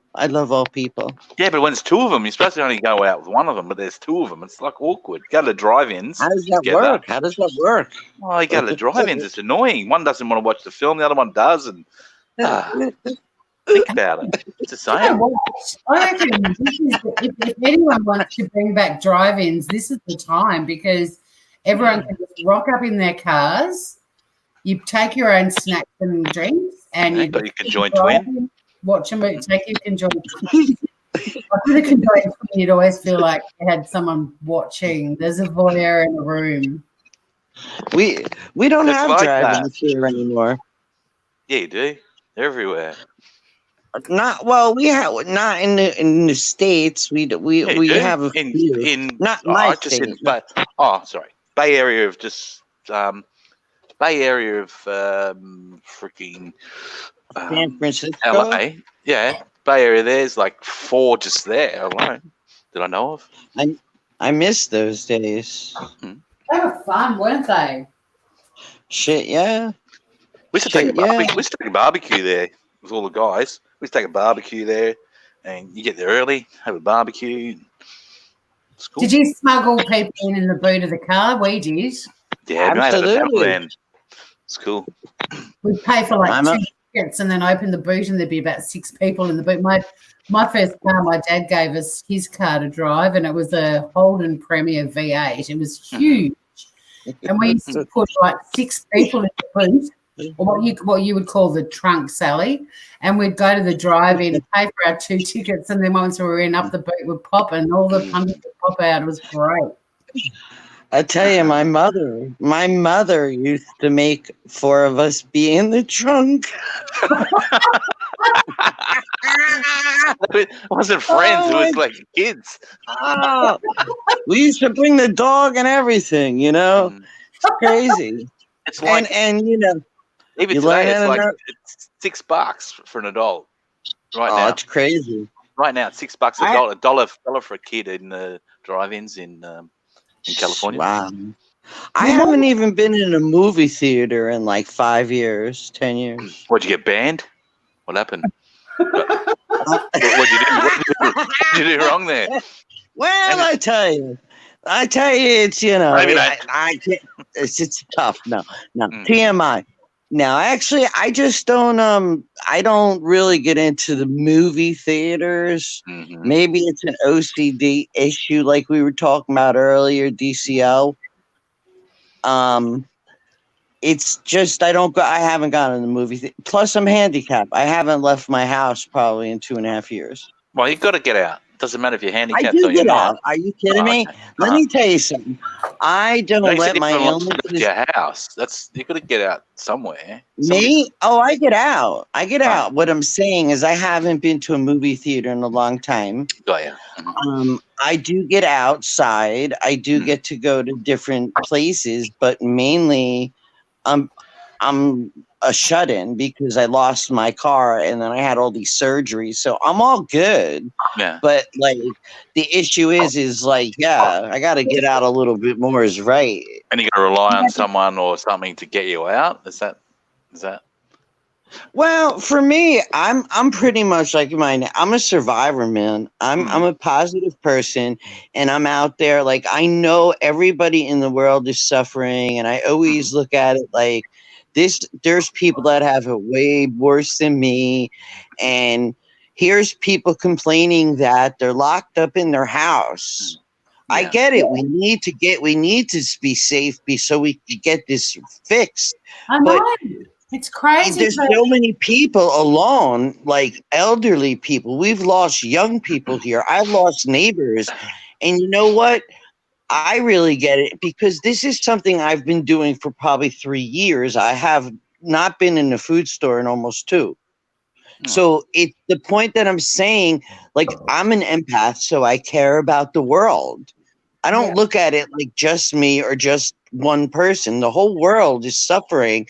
So yeah, when you say you want to come together and have fun and get away from the hate and talking about it, it's good to be informative. Sorry, I got a little emotional there for a minute. And I agree with you because, I mean, for me, I feel the same way. And you hear stories like in Australia at the moment, pardon me, there are people who've been overseas, who've come home, and it's mandatory 14 days quarantine for them, which is a smart move because obviously it's people, passing it on. But these pricks are complaining about the 5-star hotels they've been put up in. Now, fair enough, some of them don't have fresh air coming into the room, and that would be a bit of a pain. But the thing is, these people chose to go overseas in March. Like, it's not like this is something we've only just learned about now. Exactly. And, I was meant to be in Hawaii at Easter, and I cancelled my plans back in January because I was like, I don't really want to be, even though from Australia to Hawaii, you'd have to think it'd be pretty safe. I just didn't want to travel. I was It's in- being smart. People I was only went in- overseas 2 weeks ago, and they're complaining now. It's like, Mhm. get over it. This is for the greater good. It's right now. I said to someone the other day, right now it's not about individual rights. Right now it's about global Other people. responsibility. Mhm. I was in Philippines from December to January, and I got sick. I think second day in the Philippines with all those symptoms. I was freaked, Ooh. and I came back, and it hadn't really started off. I think 2 weeks later, then it all sort of kicked off. I'm thinking, I don't know what I had. It could have been a cold, but it was debilitating. I was stuffed, but It's scary. I'll tell you, there's Coincidental. either going to be I'm fit, a though. lot of divorces Yep. or a lot of children. Yes, well, someone in my chat the other day came up with the brilliant name of 2033. They're all going to turn 13. They're quarantinis, like TEENIES. This will happen every other year. But I mean, one of Yeah. my concerns at the moment is, and we're already seeing it because there's some horrible stories coming out of the UK. I'm just putting some pepper on my dinner. But domestic violence is really scary. That's one of the. I don't agree with that, because you know what? All of a sudden they're coming. When normally they get figures, and it's hardcore figures. They don't just like release figures and say this is on such an increase. Well, they can't just determine that, because they have to do. This is no way. They're just deciding to say, and domestic violence is such an increase. It's this and that's out of control. I agree. It's not the increase. I totally agree. It's wrong. No, they're It's saying not it the- everywhere. No, I'm not saying the increase of it. I'm saying that it's what usually triggers really graphic violence in domestic violence is things like this, like being stuck at home around the clock with your family. So it's not necessarily an increase. Like, these people are going to blow a fuse anyway. Well, the media are reporting it that way. Exactly that thing. They're Yeah, saying exactly. Yeah, I think it's more that, unfortunately, it's just more that it's more likely to happen now than if we were all still going to work. Also, suicide rates, and that's another thing I stand up for. I lost a brother to suicide years ago, and I had a few issues on the tubes, which I won't even speak of at the moment. And that's why I don't really say anything anywhere on YouTube. I just found YouTube as far as channels like 4 months ago. And I used to just come here for music. What? You're new to this crazy world. I've been doing this for 11 years. I kind of am finding out, like, I just enjoy watching who I enjoy. I have a few people I follow as far as like self-help groups or different things I'm involved in, but I'm not into all of that drama llama shit. I don't even want to talk. Yeah, I don't get into the serious I don't side have of no things. space to rent. No space to rent. I can be I serious want at to home. hear, what's your favorite like music? Yeah, that's the same. Yeah, I just want to What's say your- my chicken mince bolognese is fucking delicious. There you go. I bet it is. I'm jelly. I'm gonna jump out. Guys, because I've been here long enough. Well, thank you so much for joining us. It's always good to see you. It was my pleasure. It was good. It was nice meeting you. Cheers, big ears. Yeah, that was a great video. Thanks, and you've mate. got some new fans, I think, too, by the way, Aussie, from this little live. Oh, and I'll do the same back to them as well. So, Good work. Thank you so much, and take care. Stay safe, mate. cheerio, chip chip. Pip, pip, old chap. Bye bye. Hello. I could do certain accents, but I'm not really like I could do some good imitations, but I don't really know what they are. So I'll just wait. I could do some comedy stuff and mess around, but I could do a little Julia Childs or something. Oh, can you do her while I'm eating? What was that there? I've got So a mouthful. I've got a mouthful. Can you do Julia Childs? I have to practice. I could do, let's see if I could try it. So today, people, I'm going to be cooking a ham with the mint jam, and I know that it'll be a beautiful centerpiece of the table. I love her. I love her so I don't know if I think I could do a little better. Hey, Yeah, you know, look, it's for me. It's like I'm just glad I get to catch you. I'm usually up at this time because I don't sleep a lot, and like I said, I wanted to just come up and, you know, I think that the things you do are great. And it's good to have like when you do your cooking thing or your box reveal thing. Yeah. I like different stuff. The beach ones I haven't caught them. I have to go back.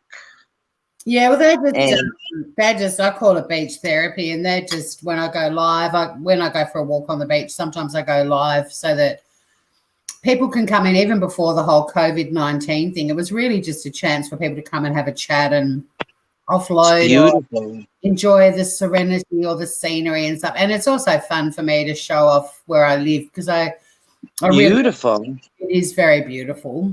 And that's all, you know, it's in my front yard. It's kind of like share it with the world because it's special. Bye, Tanny. Well, I hope to. I don't want to stay. I don't want to keep you. It was really nice coming up and chatting, and I hope to do it again.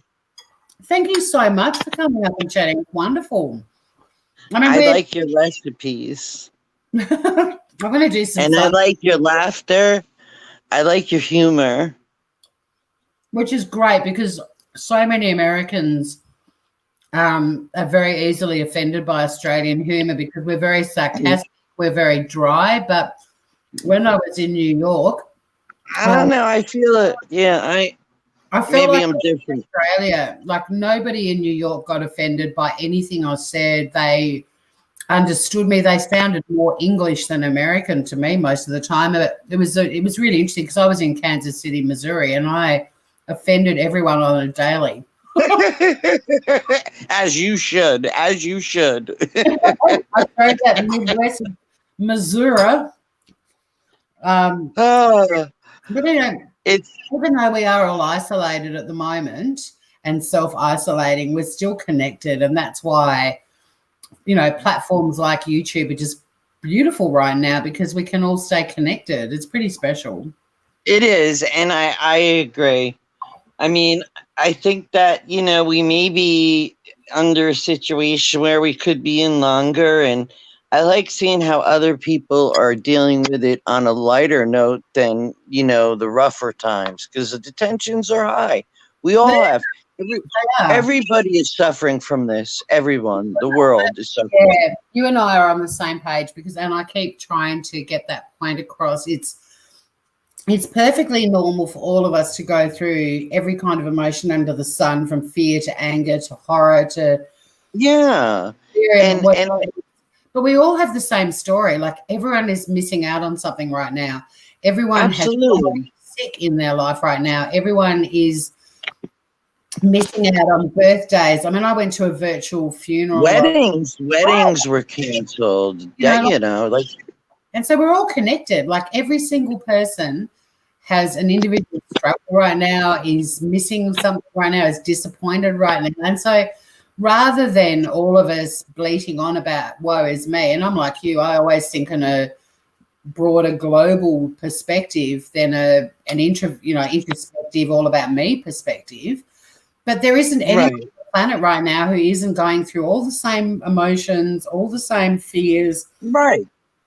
So I would think that, you know, we think we think that people during a really tragic pandemic that we're going through, wouldn't it be, I know, who am I? I always am that optimist. I think, like, why can't we all, I'm not saying we all have to get along, but like there should be more people coming together rather than ripping each other apart or saying, woe is me, I have it worse, or our state. It's not about that. It's about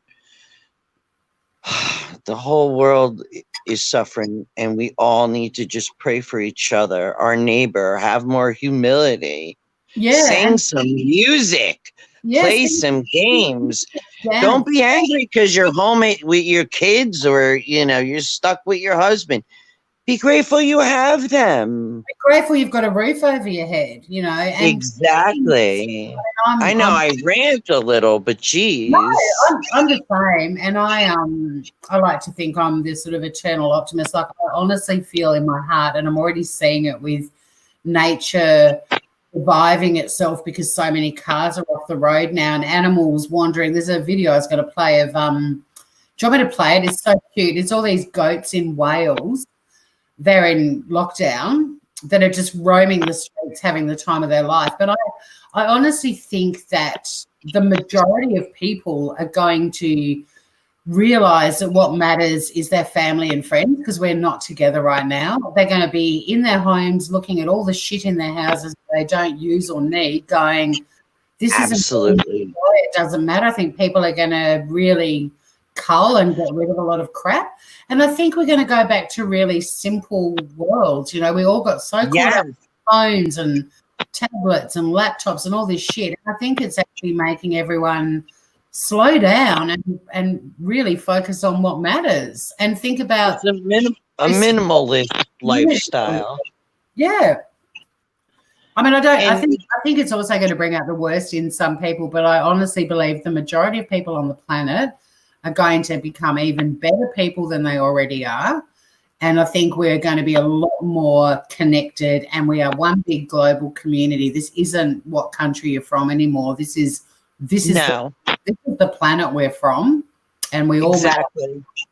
Doesn't matter how old, how young, what color, whatever. It's anyone. I believe by the end of this, I'm sure, sadly, it breaks my heart, but I'm sure we're all going to know someone who may be, there's going to be someone, and we can only pray for this to let's get it going. But in the meantime, like you're doing these things that are a little more inspirational, and I appreciate that. So that's number one. Thank you. And I mean, I could change my time clock because I don't have to get up at any special time and I don't sleep a lot. So I'll be that gal from the US who's always up at this time. Yeah, which is great. Yeah. And it's good to know what's going on with the other side of I've always loved Australia, but now I get to see parts of it through you that I've never got to see.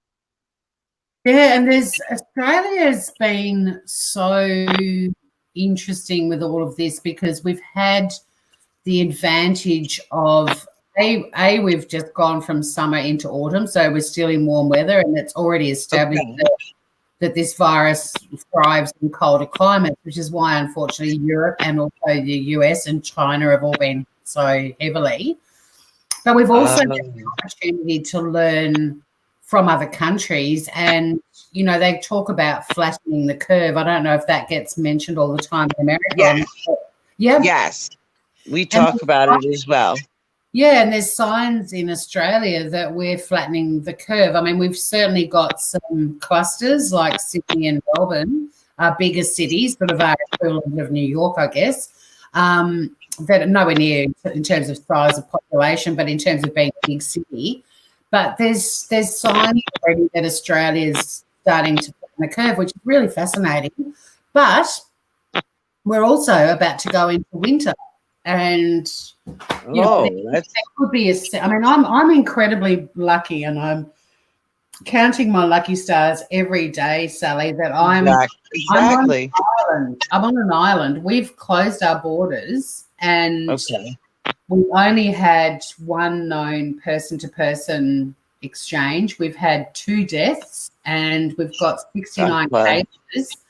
And from the 69 cases, over 10 of them have recovered. So I'm in a really awesome. And so I feel very blessed. I feel very lucky. But this island has also been picked on by our mainland for decades. Tasmania's been the brunt of every joke imaginable. And now half of the friends I know that live on the mainland wish they were here. Yeah, right. I get it. I have to do some little more what's the word I want to use? Learning about Australia, because I get confused sometimes with times and days.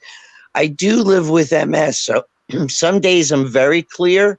Some days I'm a little off. MS is so cool like that. I've got 2 friends with MS, and the one thing that they always talk about that's so cruel is that you can wake up one morning, and I know that there's so many different types of MS, but one of my friends, he wakes up one morning and he can actually jump out of bed and he's like, oh my God, I'm cured. And then he might have 6 days straight that he can't do a thing. Yeah, I do believe that everybody, and that's the other thing, and I'm not just talking about myself, but this is when like people that probably only have social media to really have as an outlet, say there's a lot of people who maybe don't have people, or, you know, they don't have their families because they're stuck in different places. And, you know, because they're separated here, I'm saying, you know, like we have situations where we had a whole family die. And, you know, for me, family with was it the family? Yeah. The mom and the sister and the brother. Yes. And, yes. That was close to here. Yes. Did the other sister that was in intensive care, did she die as well? What happened was, I believe how it went was the four people, 4 from the family, and then the other 2 recently. Oh. I don't, you know, it is, I really don't, I like my information straight up. I want to be vigilant, but I also I don't watch a lot of the news that makes people fall into that fear-mongering stuff. I'm not about that. No. If anything, I just want to help the world. I wish we all do. I think the reason, hey, Cherokee Rebel too. G'day, welcome. Look, Cherokee Rebel, good looking dude with a guitar, if that's Cherokee Rebel. Hey. I think the reason that particular story traveled around the world, the New York family, was just to give people some perspective, you know, like. No, I think that actually was I'm talking in New Jersey. Yeah, it was a New Jersey family. They were Italian. Yeah. It was very sad, but we still don't know the full story yet. But the thing is, there's still a few more members that were somewhat in contact with them, but they've been in quarantine. We haven't heard as much. And like we were talking about earlier, the numbers aren't really out yet. Like we know locally by county how many deaths, how many this. I think it's sad all over. Oh, I don't care where you live. And it's, you know, it's also a unique time for all of us. None of us have lived through this, but you think back to like, well, I do. I think back to like my grandfather in the war. Bingo. You know what? You said it earlier. I'm your spirit animal. I knew it from the first time I watched you. Bingo. A bama llama. But you think about that, you know, like I do. They were teenagers. They were sent off to war. They were lucky if they got a letter every 3 months. Excuse me. Get up here, Reno. Now. Let's go, buddy. Unbelievable technology that is allowing you and I to chat right now, like Tasmania. Exactly. They didn't have that. They had a stove with whatever they hunted, and they had one dress, one shoes, and they played a little game outside with a stick. And then the next generation, they made it through other different. Seriously, they stayed in with the family, had family night. They'd sing songs around the fire. Then it went to the piano or having martinis by the fire. Whatever it was is, I guess the last few generations are just not used to being kept indoors with the people who are their family, and it's scary on all angles. So like I said, it could go either way for that part is people coming together family-wise. The ones that are stuck together, it's either a divorce or more children. I don't know. But I always I'll add humor to everything. That's just me. Yeah, me too. Me too. And we have to. We do. And we've got this great platform in which to do it. And, you know, like we are all connected, which is incredible. I've organised a family gathering on Zoom for Sunday. There'll be about 50 of us from all over the world. And, you know, Wow. every sort of uncle, auntie, cousin, partners, kids, their partners, you know, their kids. It's going to be great. And I just think how lucky we are. I mean, I'm kind of amused that all of my friends with kids the kids used to play on their tablets all day, or they'd play their computer games. Now that they can't physically leave the home, they're bored. And it's like, you used to spend 12 hours a day on your friggin' tablet. Like, you've got all this technology and ways to keep yourselves entertained. But if pairing things back and getting kids to actually use their imaginations again and create things. Oh my God. We went out, we weren't allowed back in until it was dinner, or if it was even snow, we used to have to go shovel or sing Christmas carols. I don't know. We had to do all kinds of stuff. Yeah, exactly. So it's sort of like, I think people's lives are going to become a lot more simple because of this. I think people are going to slow down because of this. And I think people are going to spend a lot more time hanging out with their friends and family because of this. I think they're the big takeaways from this. I think the message, that's traveling the world all the time right now is be kind, because we are all in the same boat. It's not okay for me, for example, to go live, which I did a few days ago last week, and have people lashing out in my chat about what they're going through and aiming it at me, because I'm in the same boat as them. And something, I stand on a few platforms. I don't have a channel, nor do I think I will at this point, because it's scary. I am on Facebook, but I've been off for about a year and a half, and I just came back to media.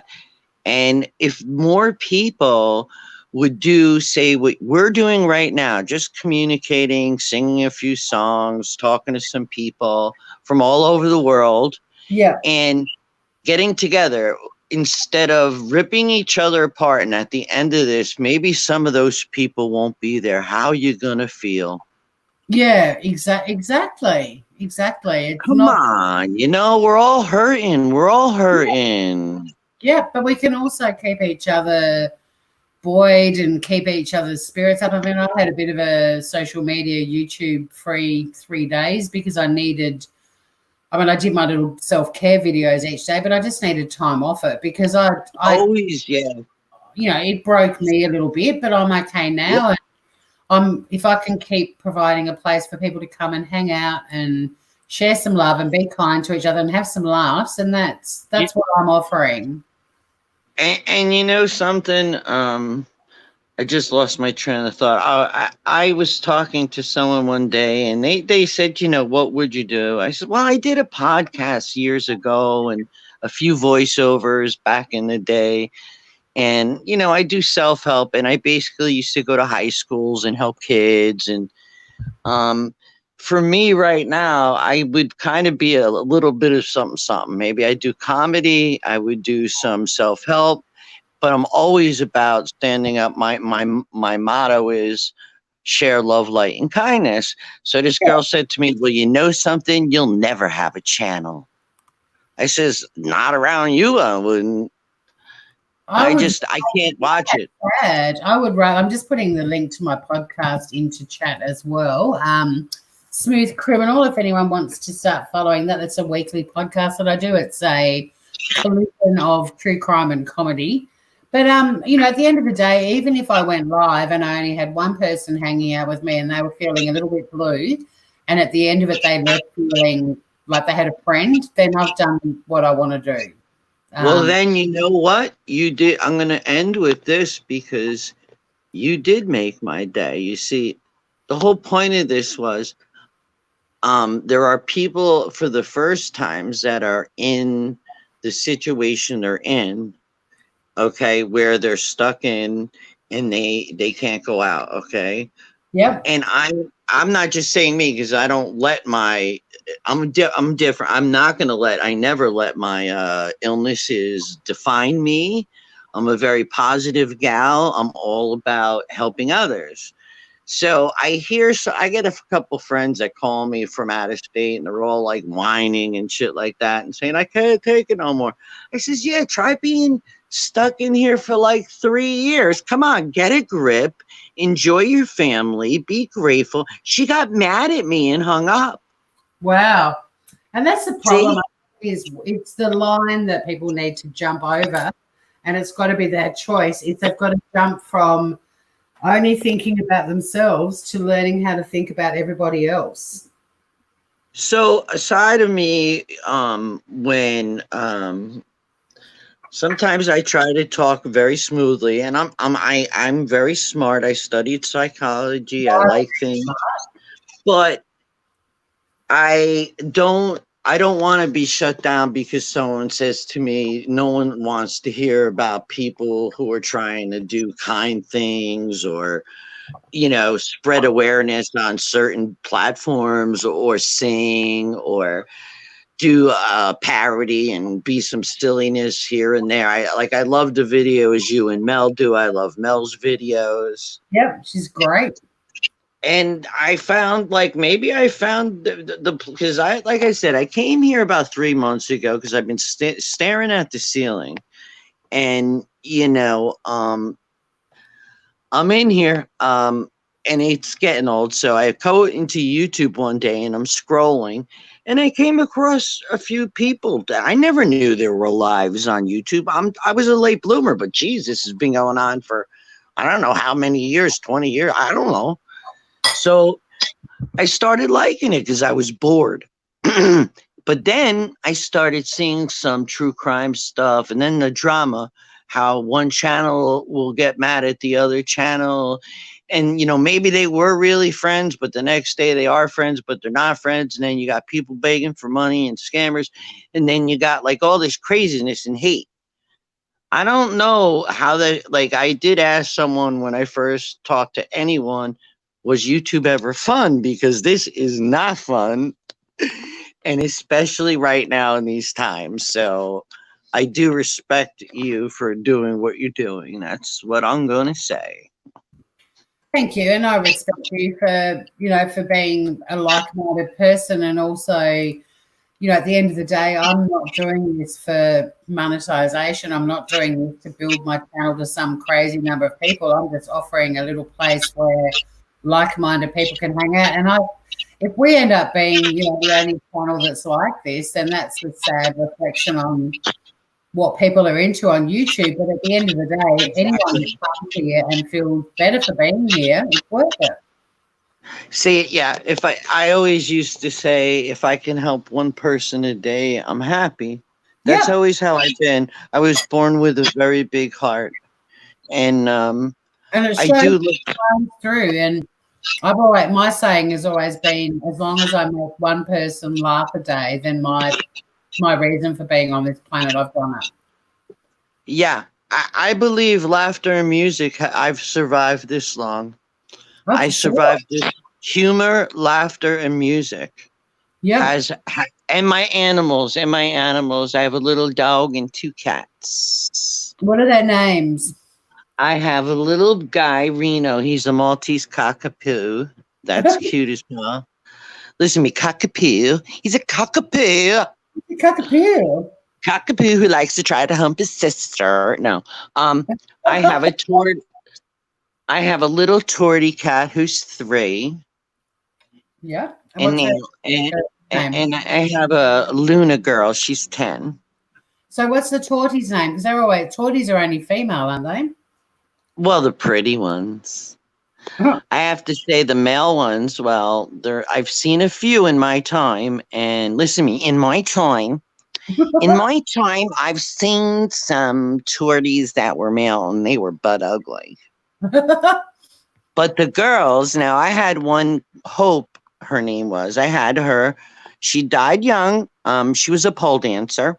She used to dance on the pole. She used to wear outfits now Reno likes to get dressed up, right? Yeah. So Hope used to like getting dressed up, and people would say, hey, why are you doing that to your cat, man? I'm like, hey, you mustn't know about cats, because if that cat didn't want that on, she wouldn't be wearing it. I'd be all bloody. So she used to get up on the pole and dance around to the music. She was a great cat. But when she passed, I never thought I would ever see another tortie. And when I went into the rescue center, I don't know, a couple months later, I had these eyes coming from the other room on me, and it was baby Isabella. Oh, and she's such a lover, and she loves Reno. They sleep together. They're all a happy family. That's my family, is my fur babies. Well, my family is me and Biscuit. Well, there you go. So and is that I rescued doggies? No, she's a cat who thinks she's a dog. I rescued her last year. I'd never had anxiety before, and then last year a lot of stuff happened to me, and I ended up with very debilitating anxiety. And I wanted to get a dog, but my house is on stilts, and it would mean I love big dogs. It would mean my dog would have had to have been down below because my house isn't huge, and it wouldn't have been ideal to have a large dog in it. So I ended up getting this 9-year-old cat that love it. Rescue, and she was overweight and old. Like she just turned 9, and she'd been at the cat home for nearly a year. Oh. And I met Biscuit, and in Australia, when we say biscuit, it means what you call cookies. Okay. So I do think I knew that, yeah. Yeah, so if she was an American cat, she'd be called Cookie. But what you guys call biscuits, we call scones. Scones? Yeah, although we say scone, but yeah, what you call I want to learn how you say it. Say it again. Scone. Scone. Yeah, like Scott, but with an N. Scone. Okay, I got it. Scone. Scone. So when you guys have biscuits and gravy, they are pretty much what we would call a scone. And then when you have a cookie, we call that a biscuit. Okay, I'm learning. That's what I'm saying. That's why, I like watching you. I learn a lot. And I also laugh a lot. Yay. Well, sorry. Before I go, I'm going to play this really short video, and I think everyone, if the takeaway from this live is we should all be like goats right now. This is very cute. It's really short. It only goes for 3 minutes max, but it's love it. But just check this out. This is from the country of Wales. Wow. And, I'm just loving all the stories that are coming out of how nature is thriving right now. Thank God. Because we're not in our cars, we're not on the roads, and so you see photos of places where plants haven't grown for a long time, and there's footage of Venice. Their canals have been really brown and dirty for years, and the water in the canals now is running clear because there's no pollution. But exactly. Check out these little goats having the time of their lives in Wales. We should all be more like goats. Here we go.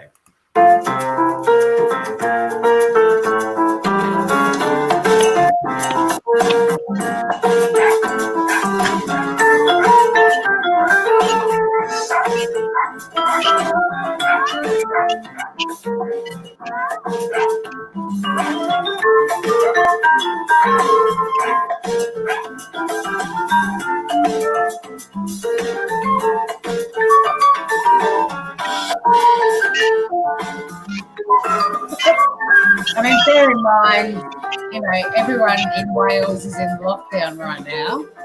So these goats in Llandudno, I've been there, are just having the best time. Wonderful. Hey, Mel's in chat. How you doing, gorgeous? Mel, it's Sally. Tell me, who's that girl? Look at the dog watching the goats. Aww. I just love stuff like this. There's so much. They are deadly, apparently, but I just love this stuff. Yeah, they're eating all the plants. Go goats, go.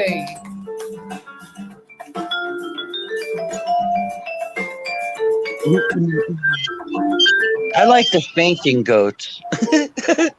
Yeah, me too. They're hilarious. They crack me up. Oh.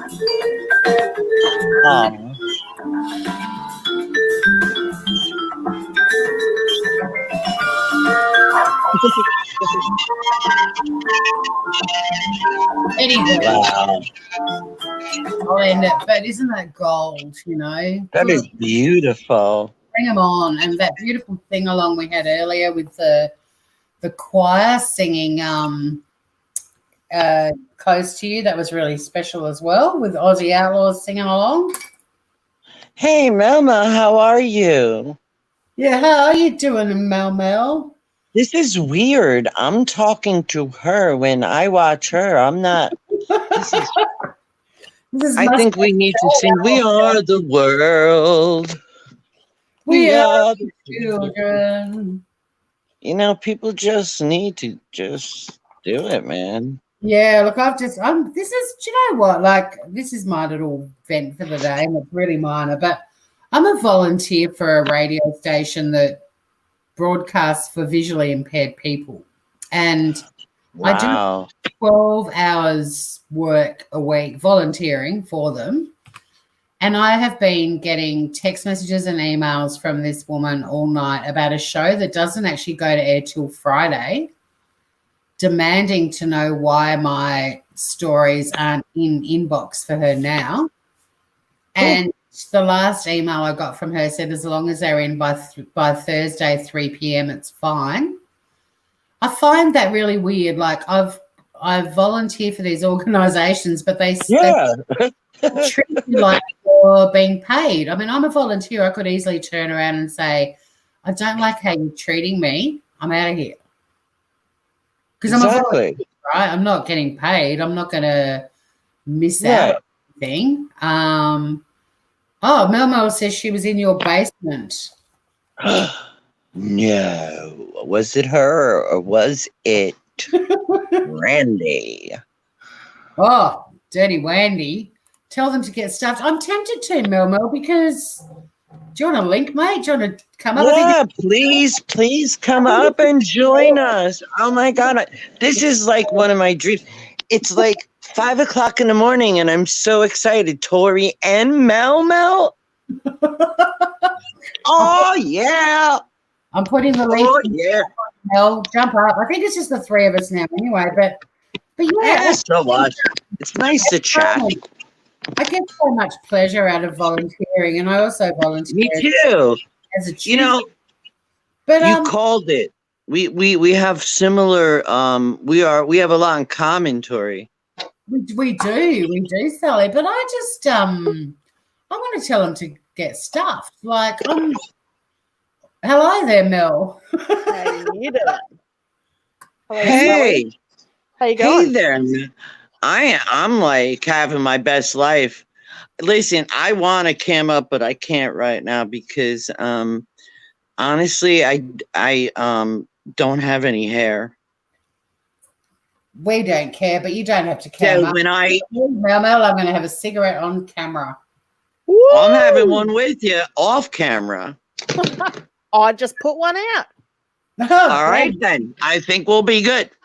What's that about volunteer organisations, like people that are offering their time? And I do, like I said, I do 12 hours minimum of recording a week for them. And that's not just recording, it's finding the stories, recording it, editing it, the works. And I've been getting really aggressive emails, and I want the visually impaired members of our community to hear the news and to have lighthearted stories and stuff, but it's kind of the way they're treating me is putting me off wanting to do it. Is there competition in there? Is there, you never know. Doesn't have to be all naughty potty about it. I really don't know. I'm only certified to do 14 hours because of what I went through last year. I'm only meant to do 12 hours, of volunteering a week, and I'm already doing above that. So I might just say to them, I can't do everything you want me to do. I'm a volunteer. I'm trying to find a full-time job at the moment, and if people are offering to pay me that's my priority right now. Yeah. So you don't do that with volunteers. But No. I do know that at some places it's like clicky and, you know, it gets Yeah. and all that sort of stuff, and it's just Definitely stupid. politics at play, and they're very disorganised. And And you can't, you do not want to be in that situation after everything you've been through. no, and I might actually have to. Especially when you're trying to help, you know, you're volunteering, giving your time, and you know, like I said, she doesn't have to get all snotty potty on you. Yeah. No, and the thing is, I noticed in our Dropbox shared folder earlier today that two of the 4 stories I did for her show last week that were not like they didn't have to go to air last week because they were sort of timeless stories, still haven't even been used. So I don't get it. It's kind of like, well, use the ones I've already done. Well, yeah. And it looks to me like she's got quite a lot of stories already to work with. So I'm not sure she hasn't. But I don't know. It's sort of I'm in a bit of a quandary with that one, but we won't worry about that. It's kind of my People are assholes. Mel, I seen that little baby earlier. I was going to Tori, and I seen you holding the baby on Vinny's. Oh no! Oh, he's precious. He's precious. live with Henry. I did. I went on Vinny's because Vinny is Vinny, but he absolutely loves babies. So I sent him update pictures of the grandkids, and he's like, "Oh, so cute." So precious. I don't really type in anybody's chat. I may watch it. I only type in yours, Tori's, and like one other person because I'm not into all that drama llama. Yeah, nah. Bamba damba ding dang. But I mean, I don't even need mods over on my channel. I don't hardly ever have, you know, any trouble at all because I just don't. I love it. I love your channel. Oh, I want to like partake in one of your comedy parodies one day. right now. Do. And I've got all the whatever script you need me to play. Just let me know. All right, I will. You could do a killer parody of Ivor. We had Ivor on panel and Aussie Outlaw earlier, Mel, and did you? Yeah, Ivor was very into Aussie's velvet voice. Oh God, she's a man eater. That one. I had another guy on the panel. I'm drinking one time, and she was after him. So yeah. She's big on Freddie too. She's a bit into Freddie. What's with the other one? Sorry. What's with the what? No, don't worry. I'll the ask channel you. name change? Yeah. Yeah. We can talk about that another time. No, it's fine. I don't mind chatting about it now because Freddie's got another channel that he's going live on nearly every day. Oh, really? Yeah. For me, it kind of didn't make sense to have him in my channel name because we only do one show a week. I mean, we did go live a couple of times on short notice, like with Tom Hanks getting coronavirus and stuff like that. But for the most part, it just seems silly having him in my channel name when he's not, you know, he's a show that I do on my channel. He's not on my channel. Freddie's got his finger in a lot of pies right now, Tori. Mm-hmm. He certainly has. He has his finger in many pies, and that's great. And I really want him to. I mean, he's experience. Is that the guy that was blind or something? He couldn't see in his eyes the other day. Yeah, he had to go to hospital for that in France. But oh God. Yeah, he's got he's never experienced YouTube lives before, and he's got this mate Fernando, and they're going live every day, and it's sort of, well, that's Fernando and Freddie. But it just didn't make sense to me to have him in the title if he's only going to be a weekly show. Yeah, exactly. You can just do special guest on your title. Yeah, so I kind of Freddie and I had already talked about possibly changing my channel name anyway to Right Now with Tori and Freddie, and I just went, I might as well just do Right Now with Tori. And yeah, fuck off, Freddie. You're out of here. Go play with I needed that laugh. They're always live when I wake up.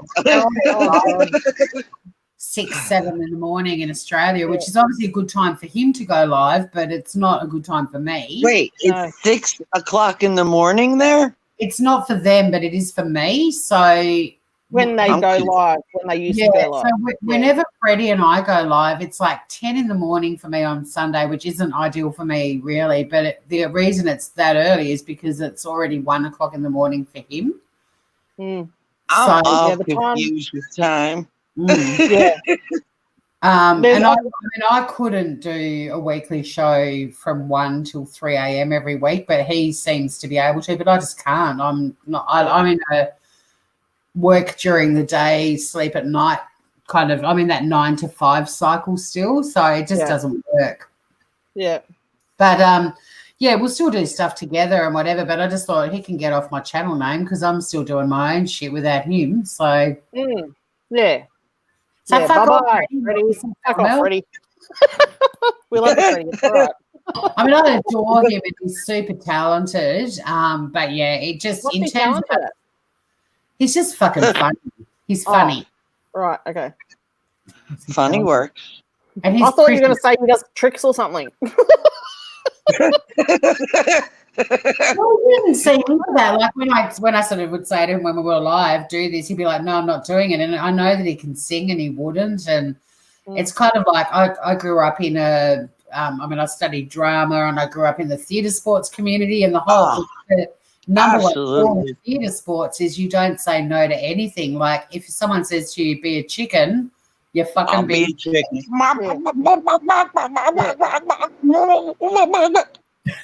So we'd end up on a live discussing for 10 minutes why he wouldn't be a chicken. Whereas I got one of those bloody chickens. Mel instant chicken, and that's sort of stuff. But I mean, I'm supporting his new channel with Fernando and wish them well. But it's just time zones are not really ideal for us. No, and everyone's sleep patterns are all over the bloody place, and especially now because they're locked up all day, so they're sleeping during the day and they're up at night, and it's just all messed up. It's 5 o'clock a.m. and I'm up and I sleep a couple hours and that's it. Yeah. See, I think it's April 1st. I do like a good night's sleep. I mean, it's only 20 past 8 here for me, so it's not bedtime yet. I'll probably watch TV and. Right, everyone's got 5 minutes till Tori's got to go nun-eyes. Well, according to print radio, I've got set the timer. She wants me to have the stories in by 9:30 tomorrow morning. It takes about 5 hours for me to do what she wants. So I think tonight I'm going to actually have to fucking do at least one of them so that I don't have to get up at 3 a.m.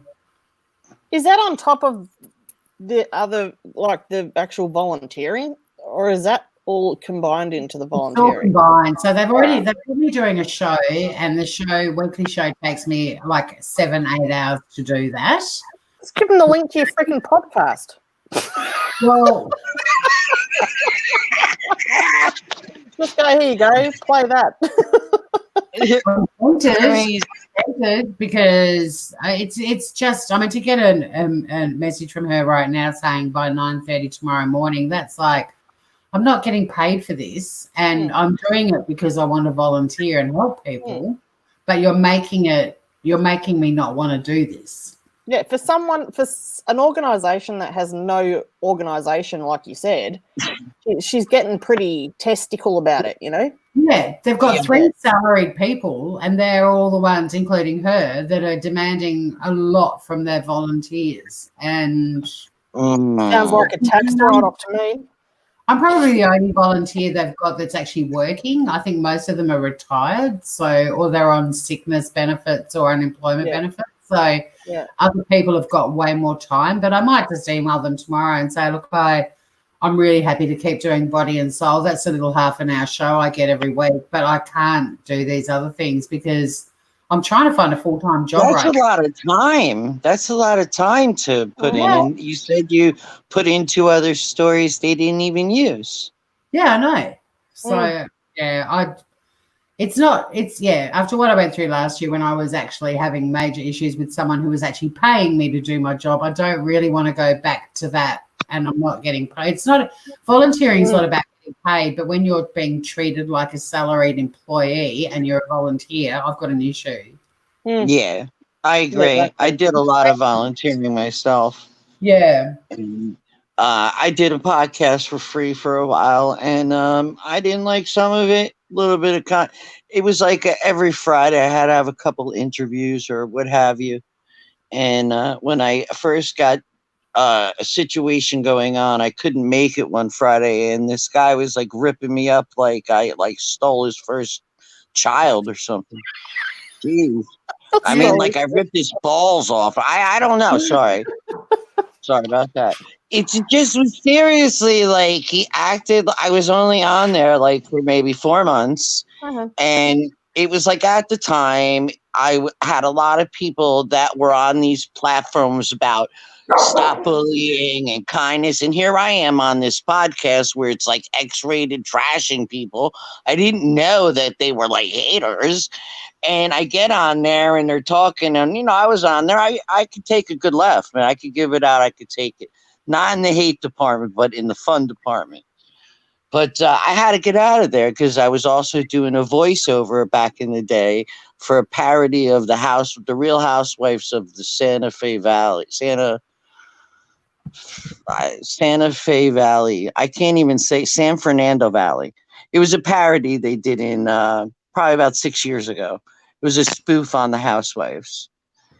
And they started messing with me with that. I says, I'm out of here. And the guy like totally act like he paid me all this money. I'm like, dude, I'm just here for laughs and bringing you my followers. I really don't think. And this was on it was through Facebook back then. And they were funny, but like when you volunteer, you give some time, one time, they shouldn't be like putting the pressure on you. Yeah. No, that's it. That's exactly right. Hey, Cherokee, how you going? Sorry, guys, I didn't mean to disappear for a second. We just got messages saying that anyone who is at Mona on the 14th of March, which I was,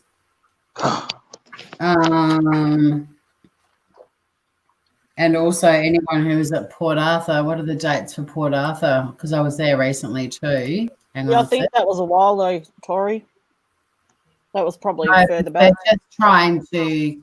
It says anyone who's at these locations and who developed or develops respiratory symptoms, contact it. Well, I haven't got any symptoms.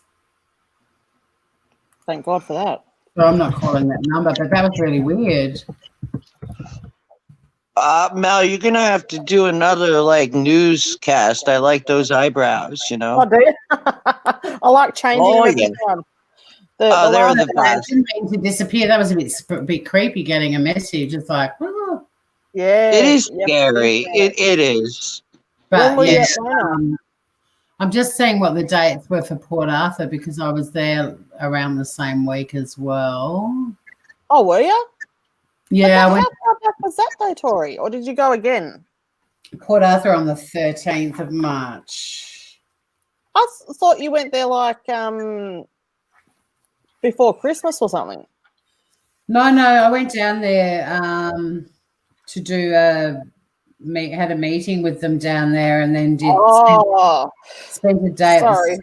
But I'm just trying to see. No, it was before the 13th of March. So I thought you meant like the time that you went when you recorded. I was there on the 4th of March, but I was at Mona on the 14th of March, and that's the other date that they've said for people to contact if they've got any symptoms, but I didn't have any. I don't have any. You guys just had your first death from it, didn't you? We've had 2 now, I think. So. Oh, have you? Yeah, both off a cruise ship. Those bloody cruise ships. We've had way too many. Way too many cruise ships.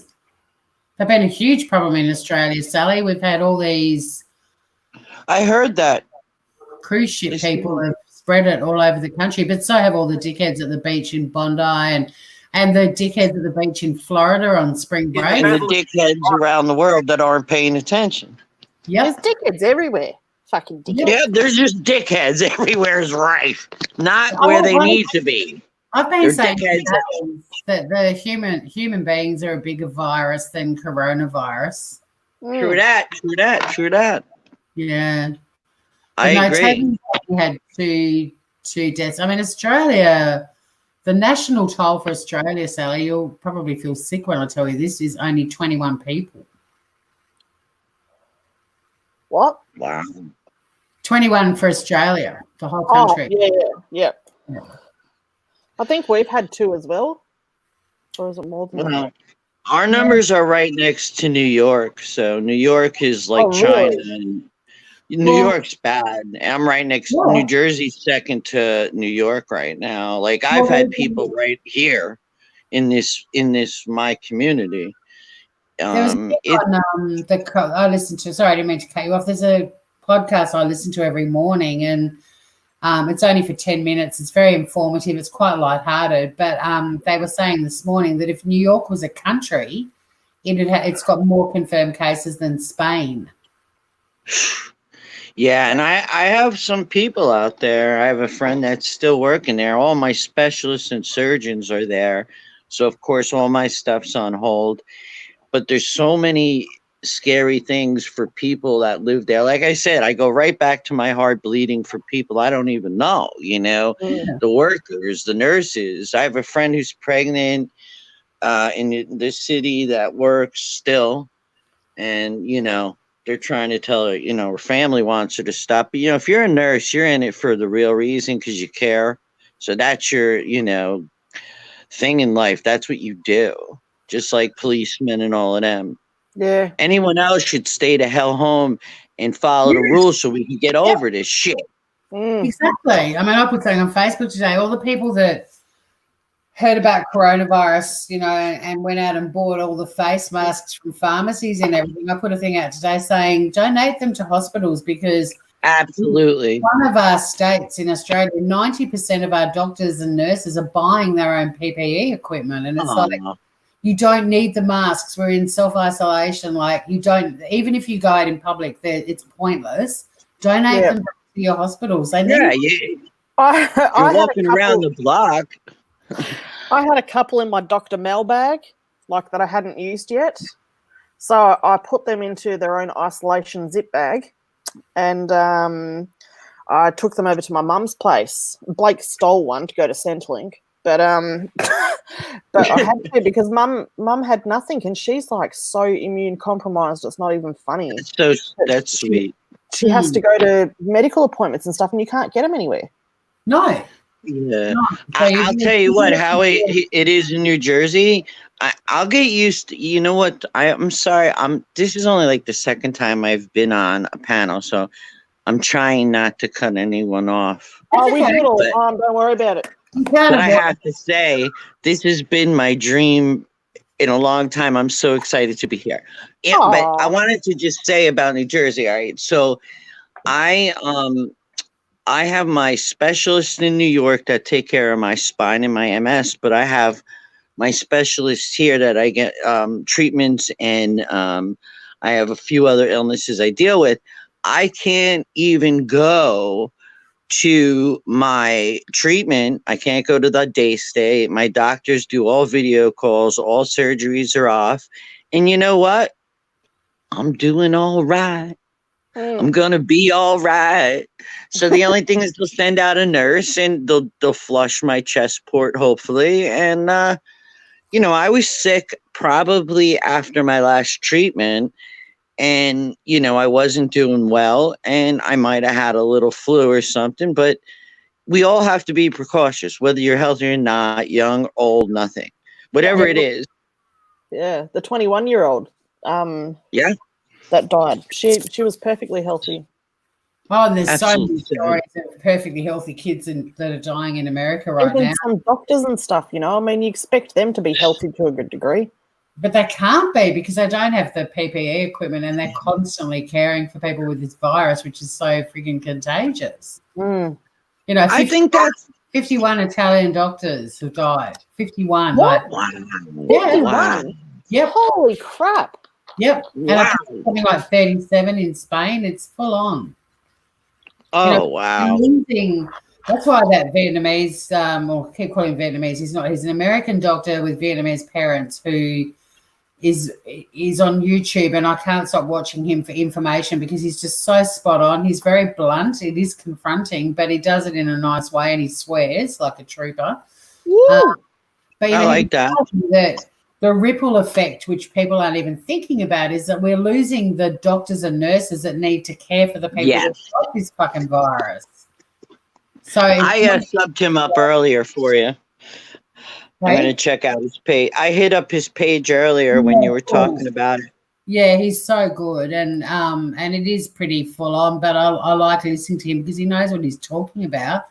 But yeah, he keeps saying that. He's like, it's not just about people getting tested and people getting put into hospitals and everything's going to be fine. Like, there's all these ripple effects, and a lot of people were saying that in America are saying that one of the reasons the death toll isn't worse is because there's so much testing. And he's like, well, it's actually wrong. Like, if every single person was being tested, the statistics for people dying would be even higher. But we just the ones who have actually got the virus. Robbie went back to work today. He had to go back to work, or he goes back tomorrow. And he is not. He's like just getting over it, and I don't. And they couldn't test him because they don't have enough tests. Right. He was in our chat earlier, Mel, but he. Was he? Yeah, he wasn't able to hang around. But I was oblivious to that because I gave myself a bit of a 3-day break from YouTube, apart from doing my little self-care things, because I was just getting overwhelmed by it. Unplugging is good. He did pop in, and I apologized profusely because I had no idea. None. Oh. Yeah, but he was in chat, and he was about to finish work. Yeah. And he took a photo of his bus, and it was empty. Crazy. Oh, God, my back's spasming. Well, I think we should. I've got some recording to do because I don't want Becky yelling at me tomorrow. But I'm also going to tell her tomorrow that I've put too much on my plate, and I'm going to pare back to doing my weekly show, and that's it for now. And if I can do other stuff, I'll help out. But otherwise, and tell her I said she's a bitch. Yeah, she's a snotty potty. Snotty potty. Oh, fucking angry letter. Listen, Tori and Mel, thank you. Thank you so much. Thank you. I want to come back. I want to come back when I look like I have a wig on. That's my hair in the picture. That's my real hair. Yeah, but I have a lot of different wigs I like to wear. So I was just, at this time in the night, I'm not sitting around here all glammed up. But you know what? You get 4 in the morning. No one. Mel, I love you. To everyone. Mel, don't forget. Think of me when you need someone to be silly. I'll hide as someone else. All right. We'll do. You guys will have to help me. I'm new at this. Well, you did a brilliant job. It was so fun to work on panel with Aussie Outlaw, and thank you. I have a problem for popping up earlier as well. Thanks to everyone who came to chat. If anyone's watching this replay and they get to the end, wow, good on you. Hit the like button. Yep. Thank you. Take care. Be kind. Shake them up. Shake them up, girl. Shake the boobies. If you got this far, shake the boobies. Shit, my dog just ran. He was scared. Don't knock yourself out, Tori. Why is it not funny when you fucking hit your funny bone? Ow. No, it's so stupid. The most stupidest named part of the body. By the way, my chicken mince bolognese sauce was absolutely divine, and it's yummy when it's beef or lamb, but chicken, perfectly fine. Okay. Absolutely awesome. I will say good day, and I will catch you guys soon. I'm going to try to catch a few Z's. Sweet dreams. And take care of yourself. Stay safe. Love you all. Take care. Be safe. Bye-bye. Bye. G'day, Mel. How come you're like Tori and Mel? Tori and Mel. Why are you Tori and Mel? Whoa! How come I'm a gigantor? Why do I look like a little Because you're so far away. I know. Oh, Cherokee Stoked got a Mel boob shake. Awesome. What happened to What happened to Cherokee? Has Cherokee got it as well? Cherokee's got health problems. Right. That was fun, Sally. Thank you so much. Thanks for popping You're in. awesome, Sally. Are you No going worries. live? I'm going to go and feed the brats. Watch my latest video. God, they're just trying to pound the crap out of each other with isolation.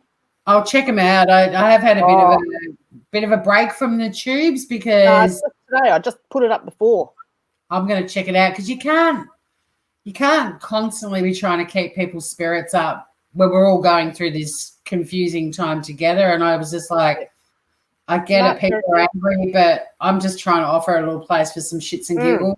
So bit of time out. Yeah, well, there's Fight Club happening at my house, and you might need to write my kids an angry letter. Right. How I was going to say, take it anymore. I meant to say to you earlier too, I'm always happy to FaceTime with Josh if he's climbing the walls. If you just want to put him on a phone and chuck him in the corner and he can chat to me, I'm more than happy to help you out. They're fine. You watch the video and you'll know what I'm talking about. Yeah, but I was just offering some story time. All right. All right. I'll tell him. You watch, he'll probably be FaceTiming you all the bloody time now. You'll be like, oh, shit, it's Josh again. I tell Daphne to go fuck herself. Yeah, yes, please do tell Daphne to go fuck herself because I love the name Daphne. Daphne, it reminds me of the chick off Neighbours. Oh, yeah, Daphne. Yeah, good old Daphne. And what's his face? Anyway, I'm in a bad mood because my nail shit didn't arrive today. So I'm going to go bust some walls inside the house. I did find Josh's cards, by the way, in my basket in my car, but I have had no reason to leave my house or go to the post office. No, don't.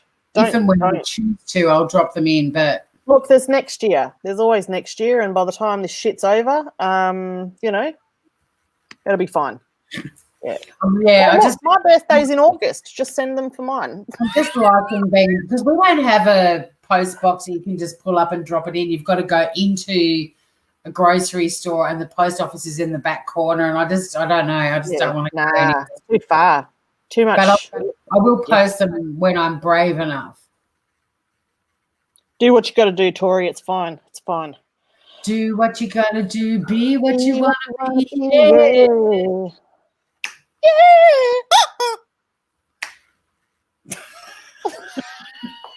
All right, bye. Bye. No, love you guts. Bye, everybody. Just fuck off, Daphne. Yeah.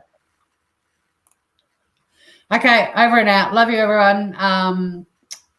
Be good to each other. We'll talk to you soon. Bye.